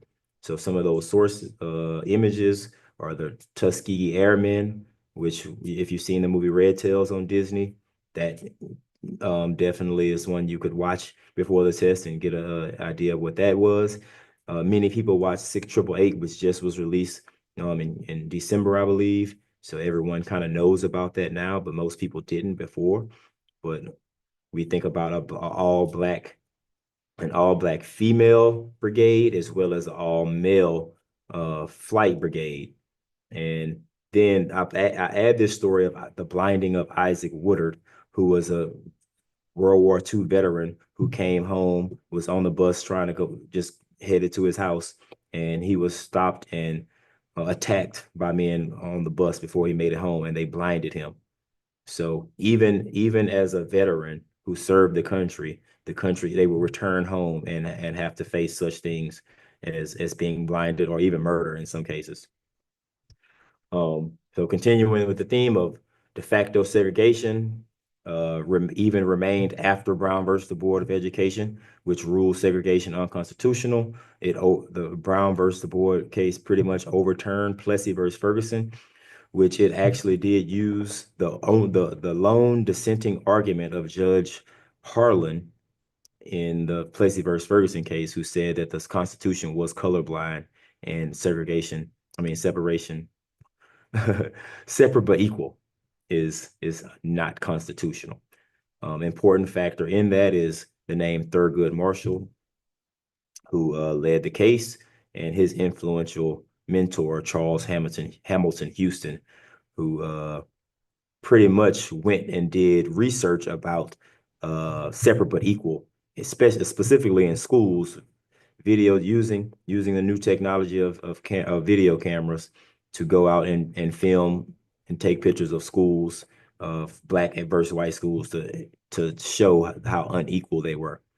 And I mentioned earlier, white families moving to suburbs and public transportation remaining segregated even after Plessy. And then African Americans creating jitneys to provide transportation in their own communities. Jitneys are just like bus systems to get people around. in Baton Rouge in 1953. Before the Montgomery bus boycott in 1955, there was a bus boycott here that lasted like a week or two. But they carpooled, and because of the segregation on the buses, they had to find ways to communicate to transport themselves, as well as boycott and sort of force the government to recognize the inequalities in public transportation. And these images, you can see where Plessy was passed. This is the Little Rock Nine, and this is the Clark-Doll test, which was another important factor for the Brown versus the Board of Education case. It showed how segregation was affecting Black children to think less of themselves and more of white children. So when you think about the effects of white supremacy, we know that is wrong. But on the opposite side of supremacy, there's inferiority. So the way the segregation was working of separate but unequal, it was building a supremacy complex in white children and an inferiority complex in Black children. And neither of those are good for anyone. All right, so moving into the civil rights movement. So where we really know mostly about Martin Luther King and his role play, and I will admit that I feel that he played the most important role as the most important figure of the civil rights movement. But what we have is a gang of people. Sorry, gang probably a bad word choice. Um, but a bunch of people, allies, Black men, Black women, who played an important role in fighting for these rights that were achieved in certain ways. So we think about the big six or the main leaders of the movement. I actually have 7 people on here I know, but I don't feel like we should leave Ralph Abernathy out, who is second in command of the SCLC, which is the Southern Christian Leadership Conference, which was Martin Luther King's organization. John Lewis was an important member of SNCC, or the Student Nonviolent Coordinating Committee. Whitney Young was over the Urban League, Roy Wilkins, the NAACP, which W.B. Du Bois helped to found in Unit 3, and the NAACP played a huge role in an anti-lynching campaign. They protested against that movie, Birth of a Nation, that was by D.W. Griffith, that really reignited the Klan and showed how even the movie was first seen in the White House by President Woodrow Wilson. So that showed how even the government was not stepping up to stop lynching. And then A. Philip Randolph with the Sleeping Car Porters, who also was starting to organize the first March on Washington in the 1940s. And then James Farmer, who was the head of CORE, or the Congress on Racial Equality. And Bayard Rustin is a name that gets left out, but he should be a member of this, but he faced discrimination for his sexuality. And then, of course, the women of the movement, because I mean, everybody knew about the big six, but we're thinking about intersections of identity, right? Well, the women obviously played a very important role, as well as Bayard Rustin, but he gets left out because of one of the intersections of his identity. But these women, Ella Baker, as a member of NAACP, SCLC, and SNCC, she is considered the mother of the movement by many. Fannie Lou Hamer, I have a soft spot for her because she's from the Mississippi Delta, and that's where I went to college, at Mississippi Valley State University. Jerry Rice went there, if you never heard of it. But then you have Dorothy Height, the National Council of Negro Women. And I added a few entertainers, because entertainers played an important role in this as well. Josephine Baker, Eartha Kitt, who were singers, actresses, but also activists. And they are examples of how arts as a whole brought global attention to the struggle, especially music. All right, so the nonviolent strategies of the civil rights movement: freedom rides, marches, protests, boycotts, sit-ins, all met with violent responses. So, the Freedom Riders, when they pulled up in Montgomery, Alabama, they were there were people who didn't want them there, or didn't want to desegregate the buses, and they were attacked. During the march from Selma on Bloody Sunday, they were attacked. During many protests, they were attacked. During many boycotts, that didn't cause for so much attacks as it caused for people to, I mean, they can't attack you if you're not joining into their ranks, but they use other factors of intimidation to intimidate people to stop boycotting because of the money that was being lost, and as well as sit-ins, or and even if it was at a lunch counter, um, you've probably seen some of those videos. Then I got just a list of events, like a timeline. In 1954, Brown versus the Board of Education passes. In 1955, people are upset about that. Emmett Till gets lynched.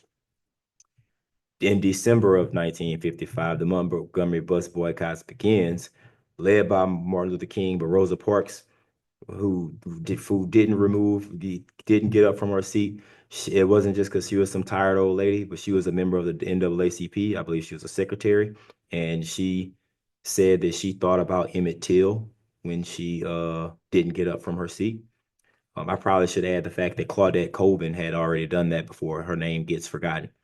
The March on Washington in 1963, though, we fast forward a few years, and in like a few weeks later, I got the dates mixed up, but August was the March on Washington. In September, the 16th Street church bombing, where 4 little girls were killed in Birmingham, Alabama. The next year, the Civil Rights Act is passed. Malcolm X gets assassinated in 1965. A few weeks after that, the Selma March begins for Bloody Sunday. But Martin Luther King had his heart set on getting the Voting Rights Act passed, which he helped to do in 1965. And then the Fair Housing Act is passed in 1968, the same year that he gets assassinated. Y'all can tell that I'm not chat GPT in this because of all the typos that you probably see here. But this is a picture of the Civil Rights Act, March on Washington, Emmett Till and his mom, who continue to fight and join the NAACP, who helped to fund that case where Medgar Evers was one of her connections, and he was another person who was assassinated in 1963. The Voting Rights Act in 1965, Bloody Sunday, and then Rosa Parks and the Montgomery bus boycott. So when we think about the civil rights movement, this list of events are, like pretty much vital for you to know. But I would say more than anything else, uh, the March on Washington. I mean, no, I'm start with the bus boycott, the March on Washington, the Civil Rights Act being passed in 1964, and the Voting Rights Act being passed in 1965. Those were the achievements of the Civil Rights Movement, the Voting Rights Act and the Civil Rights Act. It changed everything for the United States, not just for African Americans, but for all people of color, because it just ended discrimination, legal discrimination, and it was enforced more than any of the Civil Rights Act before it, as well as any other Supreme Court cases that took place before as well. Because Brown versus the Board, though it was passed in 1954, it still took quite a while for schools to be desegregated. I talked a little bit about it already, but faith and music, important elements in this in the 1950s and 60s. Freedom songs, through adaptation of hymns and spirituals and gospel songs, because we think about the role that the church played. If you think about pretty much all of those leaders, Martin Luther King is Reverend Dr. Martin Luther King, right? Malcolm X is Minister Malcolm X. So the church is the main place where people organize. But if you understand the black church, then you got to have some good music for it to really be going down right, right? And you got to have some lady that's gonna make the Kool-Aid right, and you know what I'm saying? And the little sandwiches got to be done right, and the little yellow cake that you get at the fish fry. But anyway, the songs that were sung became parts of the movement. They became the soundtrack to the movement. And some of the artists, Nicholas Guillen and Charles Mingus, who wrote songs about what was going on in Arkansas and Little Rock Nine. I think when I think of the civil rights movement, the song "We Shall Overcome," because it was sung in the videos that I watched growing up as a kid. You could hear everyone singing "We Shall Overcome" someday. And I heard that in church growing up. So I found this other I wanted to like put a playlist together of these songs so y'all could kind of hear it. But if you want to do your own research on that, that's something that you might want to do and just think. But ultimately, for the test, we're thinking about how art influenced the movement and how music influenced the movement. And when we think about every unit, we've talked about music. We talked about griots in Unit 1. We talked about the banjo in Unit 2. Unit 3, the Fisk Jubilee Singers and James Weldon Johnson writing the what is known as the Black National Anthem today, Lift Every Voice. And now we have the soundtrack to the civil rights movement, which are known as freedom songs.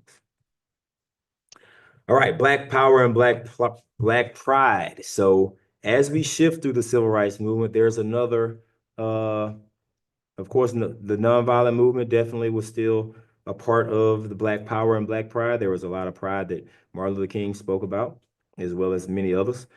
But there's another faction of people who were involved in this, right? So, of course, now we're thinking about the diasporic solidarity, African countries fighting and gaining independence from European colonization. So now that's coming to an end.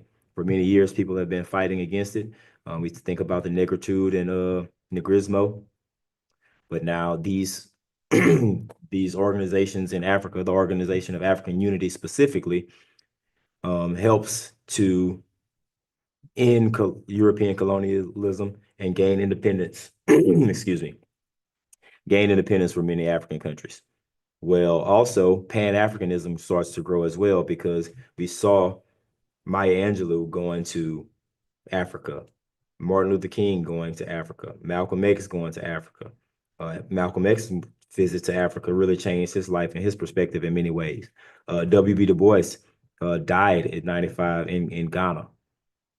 So, and also we think about Marcus Garvey really getting Pan-Africanism through the Universal Negro Improvement Association. So this is now also blowing up in a major way in the 1950s and 60s because the world is shrinking, because people can fly planes and get places a lot faster now. So word spreads faster as well. And thoughts and ideas spread faster as well. And the connection between Africans and the struggle in America and the struggle in the Caribbean, and the struggle in South America, and struggle with Africans in Europe. The one thing that they have in common is Africa itself.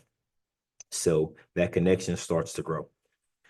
The Black Power movement led by I guess you can say is led by Malcolm X and or Elijah Muhammad and Nation of Islam, but I would not limit it to those people. But many people did feel like nonviolent integration was not efficient, and would rather focus on self-determination, cultural pride, and self-defense to attack those who attack them, but not to ever be the aggressor or the initiator of said attacks. And Malcolm X was the main promoter, the biggest voice, probably, I would say the greatest orator of the 20th century. I might be a little bit biased there, obviously. I'm not even going, front about it, but that's what it is. But he was with the Nation of Islam. That's where he got his foundation with the Honorable Elijah Muhammad is what he was referred to at the time. He was not on the same page as Martin Luther King and many of the other nonviolent strategists of the civil rights movement. So they were at odds in many ways. They thought that it was soft. They thought it was sort of a pacification of Black people to tell them to turn the other cheek when they're being lynched, turn the other cheek when the police are sicking dogs on them. So, I mean, there's a lot of different ways you could view that, but Malcolm X, during his time with the Nation of Islam, was mostly speaking for the Elijah Muhammad. He would always say the Honorable Elijah Muhammad teaches us this, the Honorable Elijah Muhammad teaches us that. But once he split from the Nation of Islam because of things many different reasons, but ultimately he said something that was considered distasteful about the assassination of John F. Kennedy. And they gave him a 90-day suspension. He traveled to Mecca and went on his Hajj, the same thing that Mansa Musa did in Unit 1 when he went to Mecca. So I guess, let's say about 700 years later, Malcolm X is doing the same thing, and his name turns into El Hajj Malik Shabazz. So his story is one that I could probably talk about all day, so I'm gonna stop. All right. So then when Malcolm X is assassinated in 1965, his birthday is actually in a couple weeks. Look, I'm still going. Um, yeah, so the Black Panther Party is founded not long after by Huey Newton and Bobby Seale because they are, inspired by him.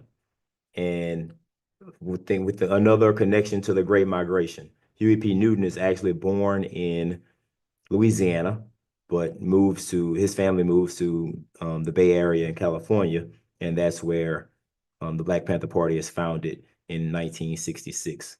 They create a 10-point program, which we'll look at a little bit later, and discuss what their platform was, but they also implemented free breakfast program and free healthcare and clothing programs, also free legal representation. They embraced their Second Amendment rights to bear arms, which in the early 1960s in California, you could walk around open carry just like you can in most southern states.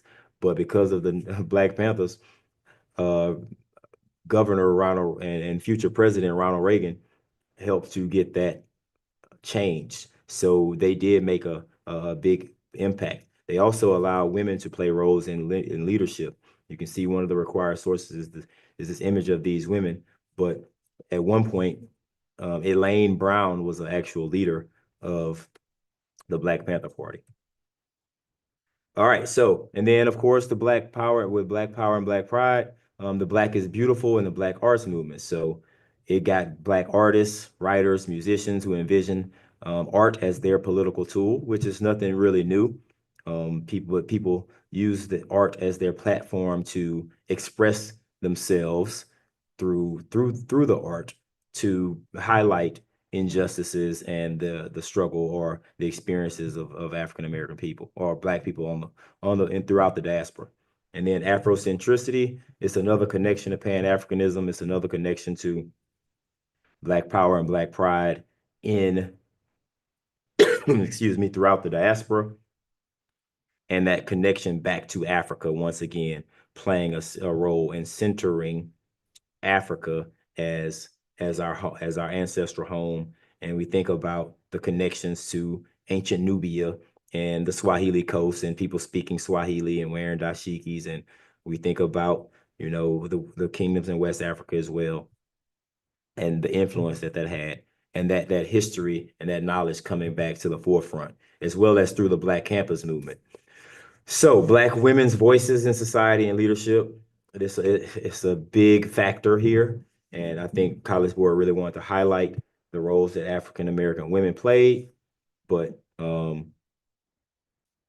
significant roles in the civil rights movement were often not allowed to be in leadership. And then writers like Gwendolyn Brooks exploring how their race, gender, and social class affect their lives and their roles and their economic opportunities. This picture of Gwendolyn Brooks was in our gift that we got from African American Studies, being a teacher. Do not desire to fit in, desire to oblige yourself to lead. She wanted to be a leader. And then the Black feminist movement really starts to grow as well, because women have always kind of worked together and against each other. If we think back to the source in Unit 2 about Black women and white women and the relationship they have, the things that they have in common, and then the issues that they have with one another as far as where they stand in the feminist movement. Suffrage for all, voting rights for women didn't come until much later. And then the feminist movement really pushed for equal pay for women, as well as other types of representation. All right. Yeah, so growth and diversity of the middle class takes place in the 70s and 80s. Upward mobility after the civil rights movement, Black people have way more opportunities to you know, to make money and less restrictions for like redlining and all the legalized oppression.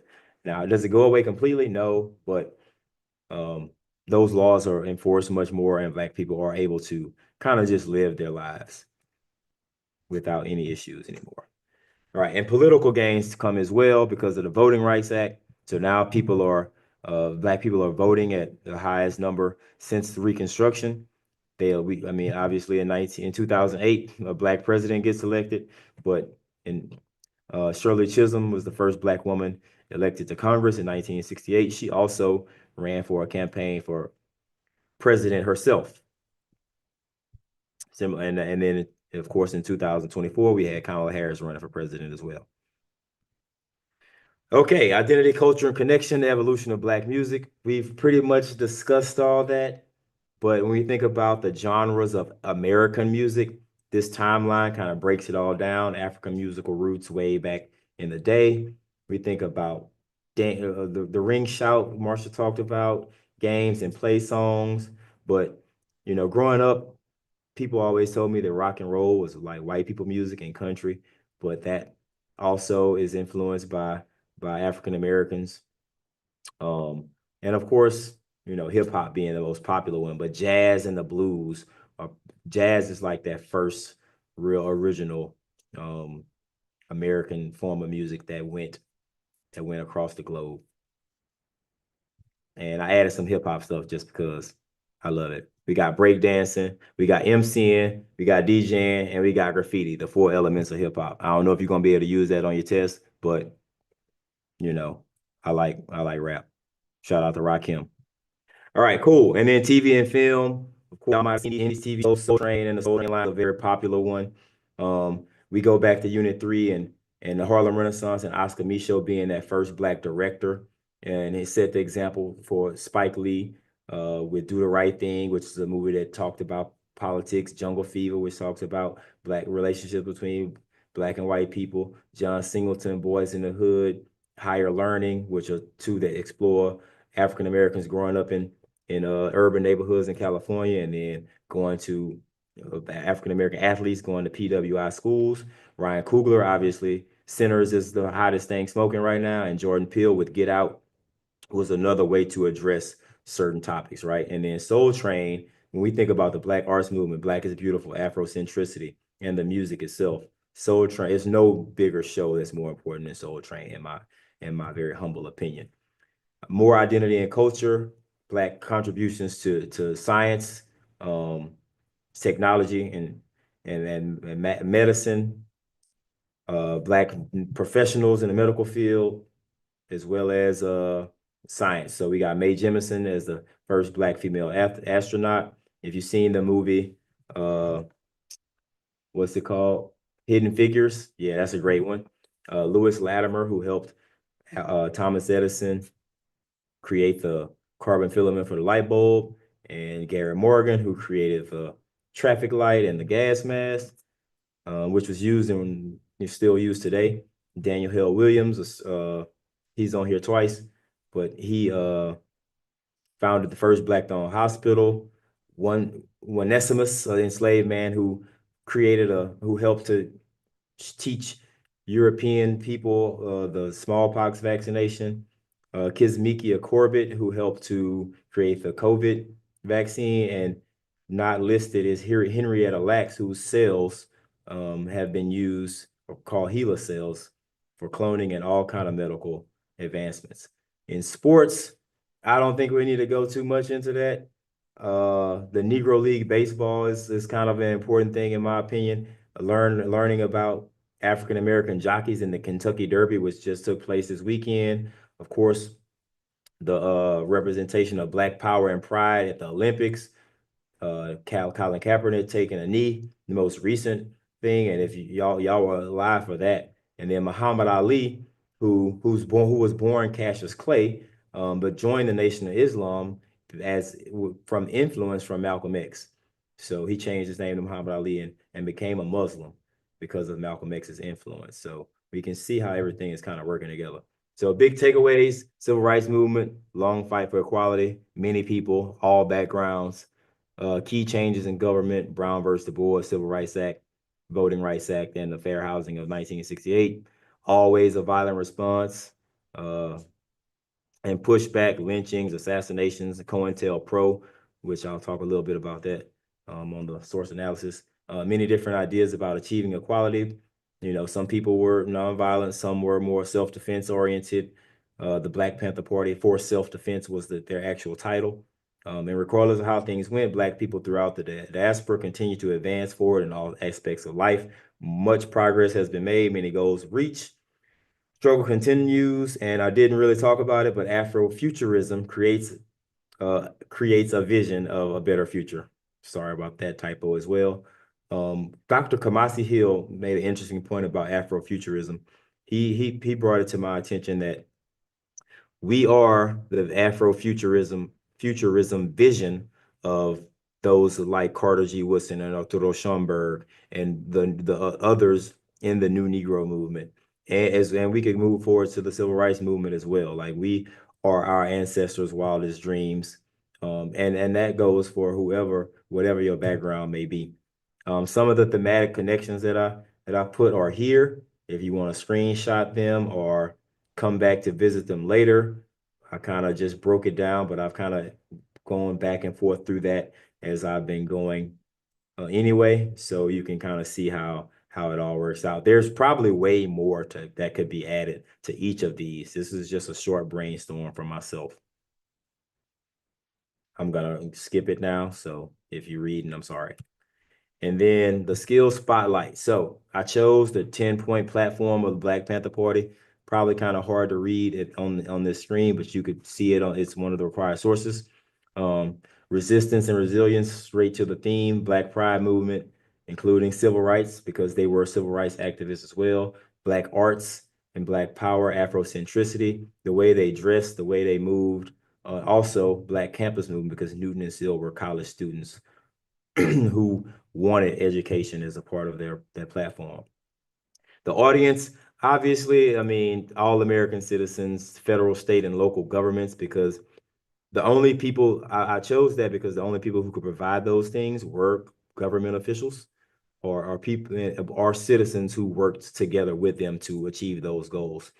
But the government's response to this was COINTELPRO, or the counterintelligence program created by J. Edgar Hoover's FBI, and more police surveillance and infiltration into the Black Panther Party, which led people to go against each other. Judas and the Black Messiah is a movie that explores that.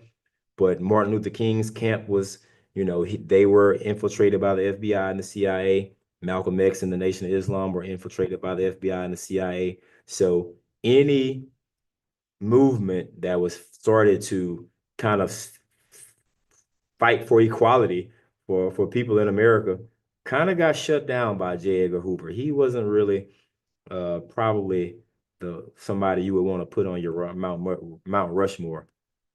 All right, context. There's a good bit here, but the context of the program comes from a very volatile place and time, the 1960s, a time of war, the war in Vietnam, political assassinations of leaders such as JFK, Malcolm X, Medgar Evers, Martin Luther King, Robert F. Kennedy, and many more. A time where nonviolent demonstrations don't seem to be working fast enough for them, and where self-defense seemed to be a more reasonable option. And yet hope remains for, come on, coach, for peace, equality, and unity amongst all people. So their slogan was power to the people, but they thought, that really meant all power to all people. And then lastly, I'm gonna move this out of the way to make sure I can see it all. The purpose, demanding the enforcement of equal rights and protections. 14th Amendment, promote unity and pride for African Americans, power to the people, those people being the masses of African American citizens, fair housing, employment, prison reform, education reform, healthcare, freedom, and peace. Those are all the things that are listed amongst others within the Black Panther 10-point program. And yeah, that's it. We have come to the end. We want to wish you good luck. Martin Luther King had a dream that you were going to pass this exam, and Malcolm X says you're going to do it by any means necessary. We can do it. Me and Marsha started in Costa Mesa. Now we here. And yeah, that's it. We just reviewed the whole thing. I'm going to stop sharing now. Whew. Is anyone still here? Did everyone go to sleep?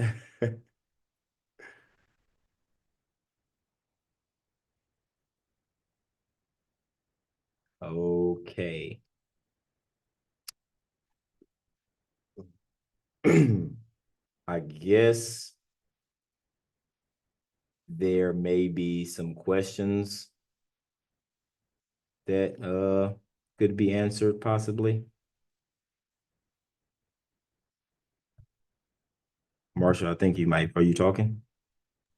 I don't know. No. Oh, But I okay. was looking in the chat to see if Oh, there were any yeah. questions. Me too. I mean, if anyone has any quick questions that we could answer, um, we can spend a few minutes on that.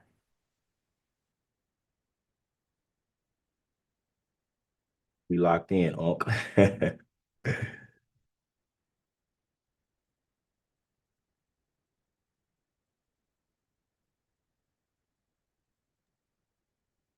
Okay, so a lot of people are asking for a link to the slides, so we'll probably share that with teachers, and then teachers can share the slides with students. I also saw a question in there about tips for the multiple choice and the DBQ. Um, so really multiple choice, like, you've got 60 questions and only 70 minutes. So just try not to spend too much time on any one question. Use the strikeout feature um, in the Blue Book platform to eliminate answer choices. Um, mark for review if you think that you don't know, and then go back to it later, but don't spend like 5 minutes on one question. Just sort of mark it for review and then you can revisit it later. There is no penalty for guessing. So just, if you're getting down to the last like few minutes and you still have some questions that you didn't answer, just answer it. So, you get credit for however many you answer correctly, but you won't have a chance of that if you don't provide an answer. So just guess if you're running out of time. And then for the DBQ, I mean, a big issue that people are going to run into is time. So you want to make sure that you are budgeting your time correctly for the SAQs because you have one big 85-minute block of time to complete the three SAQs and the DBQ. So you really don't want to spend more than around that recommended 40 minutes on the SAQs. And you want to allot yourself at least 45 minutes for the DBQ. So that's really going to be kind of the deal breaker for a lot of people is going to be time. And if you don't have much time by the time you get to the DBQ, um, try to come up with a thesis statement, make a claim and have the contextualization as the background information at the beginning. If you have a proper introduction with the contextualization and the thesis statement, then that's 2 points right there. And then talking about a few of the documents in support of your argument, you can get a couple more points. So if there's a source that you don't know what's going on with it, then don't bother using it. Don't spend, 10 minutes trying to figure out what to do with it. Just don't use it. And then also with the DBQ, you really only need one aspect of a source that helps support your argument. You don't need to analyze every little bit of it if you don't understand a lot of it, but you can pull out one little thing from it that you can use in support of your argument, then that's a way to fit it in there. So those are kind of like my number one tips for those portions. I don't know if you have any input, Coach Reed, on that. Uh, yeah, I think you covered it all.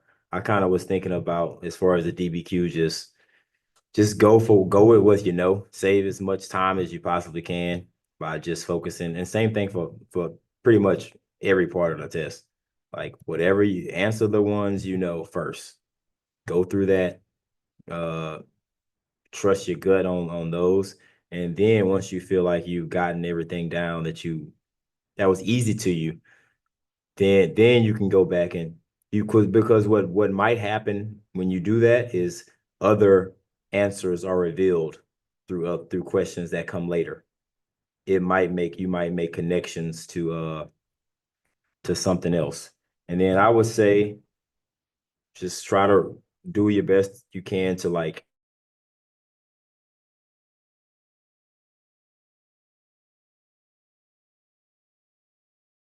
put, my one of my class to lock in word to little Kel. Well, little Kel is just like a running joke that I have as a one of the people who was on the Amistad that I say that that's my dog, right? Well, I think that that helps my students remember the Amistad and the court case that came with it and how abolitionists supported the Amistad. So it's way bigger than just Lil Kel, but they won't forget him, and hopefully they won't forget the broader historical context that he's a part of. So whatever helps you to connect to certain things and certain topics and unit by unit, then that might be helpful to you as well. But focus the things that you do know are the things that you need to focus on first and foremost. I saw a question a couple of times about how much to write for the SAQs. So one thing you want to think about for the SAQs is due to time also. You want to think about quality over quantity. So you could write many sentences but not actually answer the question. So you want to think about what is the question asking and going directly to that. So if it's asking to describe the historical context in which a source was created, then you could say that, you could answer that with specific information in just a couple of sentences.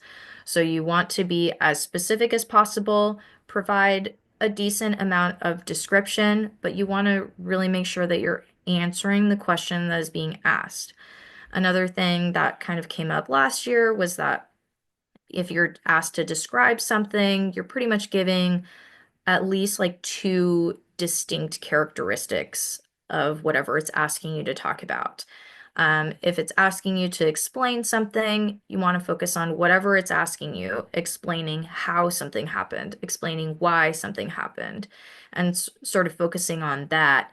Um, and so that's basically like the biggest tip is to just make sure that you are actually addressing what the question's asking you to talk about as effectively as possible. You don't need to write an essay for each part. You just want to effectively answer the question that is being asked and move on. And Yes. also, please label each response like A response, B response, that sort of a thing. Yes, can't stress that enough. I mean, a lot of people try to use the strategy of I'm gonna just write a whole bunch of stuff and hope that my answer is found in there. And if you got time, that's fine, but you probably won't if you do that from the beginning. So I don't recommend it. I recommend answering the question directly as possible. Most likely the prompt will say describe or explain. So think about what it feels like to describe something and also what it looks like to explain something as well. When you explain it, thinking about how or why something is what it is. Describe something, we're thinking about the characteristics of it, the features, um, anything that are the characteristics that connect to what the prompt is asking.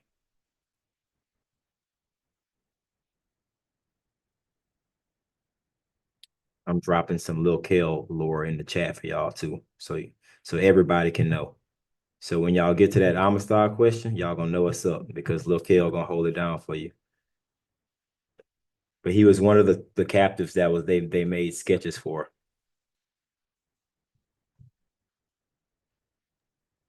So there was a question about what question is going to be asked about the project.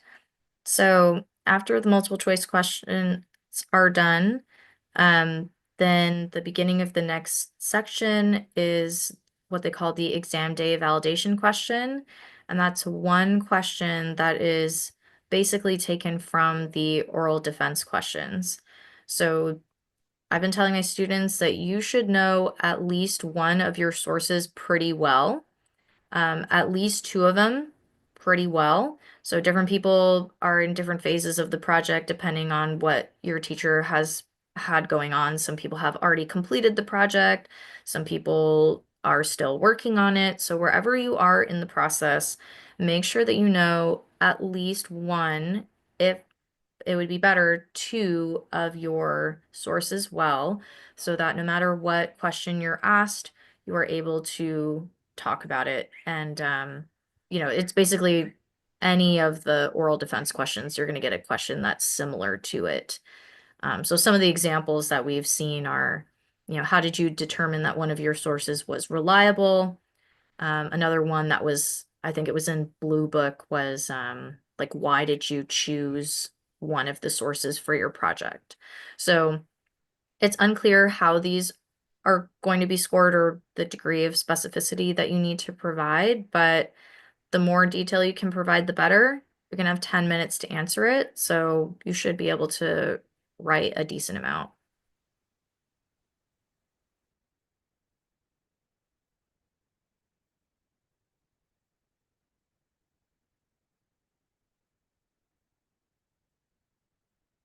Hmm. Excuse me. Is there or are there any other questions? I had written some down. Let me see. Sources from Unit 2. I think you kind of gotta think about general ways to look at that. Like slave narratives are gonna be part of the source. Maps like the departure zones or the great not the Underground Railroad map or the domestic slave trade map from north to south.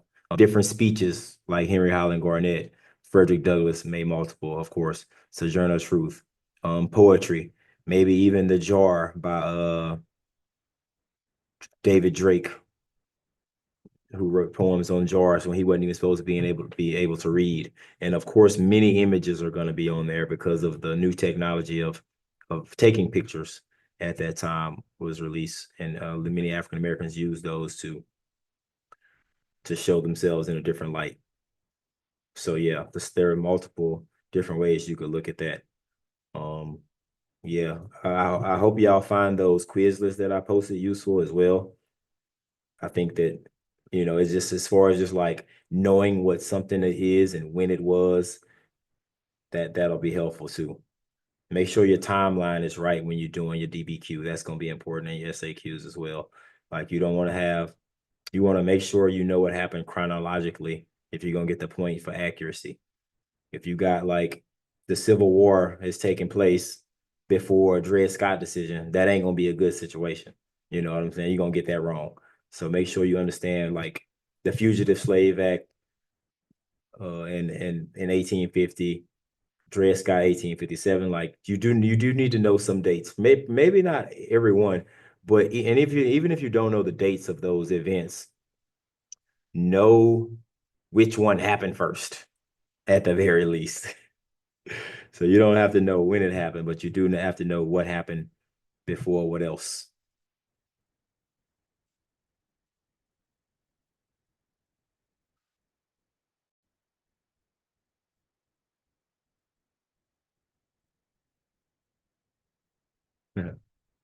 There may be a Kendrick FRQ. He is in the essential knowledge. So probably won't be one right about him specifically. But if there's a question about African American music or African music in general, you could say all the way from the griots to Kendrick, because Kendrick is low-key a griot. I mean, I'm more of a Nas guy, but Kendrick said it, right? He said Nas is the only one who thanked me for the who shouted me out for going to the Super Bowl or whatever. Everybody else was hating. So boom, use Kendrick in your FRQ to connect the musical, uh, you know, the musical content if that's what you want to do. So I think to close this out, I just have one last tip, kind of along the lines of like understanding chronology is knowing terminology for time periods. So like 19th century means the 1800s, 20th century, 1900s.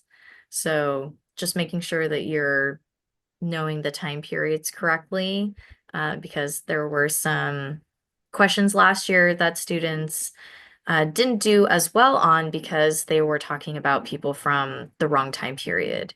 Uh, they simply didn't know what century things were from, or they misunderstood what the question was asking them to talk about.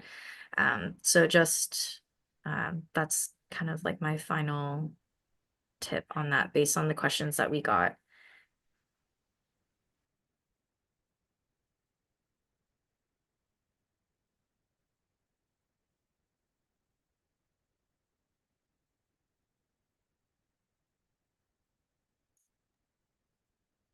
Okay, well, it is pretty much 7:30 Pacific time, which means it's 10:30 over on the East Coast. Thank Oh, you so 9:30. We down. much. I'm down south.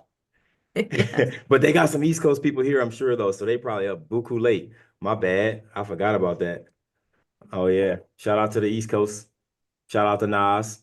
But yeah, good night. I appreciate everyone who showed up. I hope this was helpful at the end of the day. We want everybody to do their thing on this test.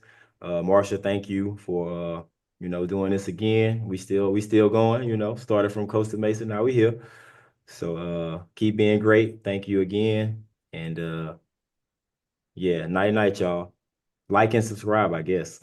Also, shout out to all of the teachers this week, Teacher Appreciation Week, Shout out to the and all the teachers. hard work that everyone has put in all year. Our wonderful No AP doubt. African American Studies teacher community.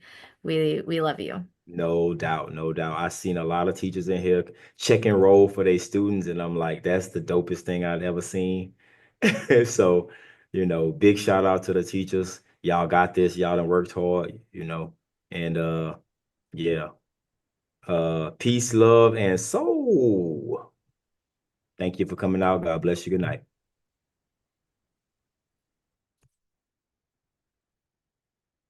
And we done.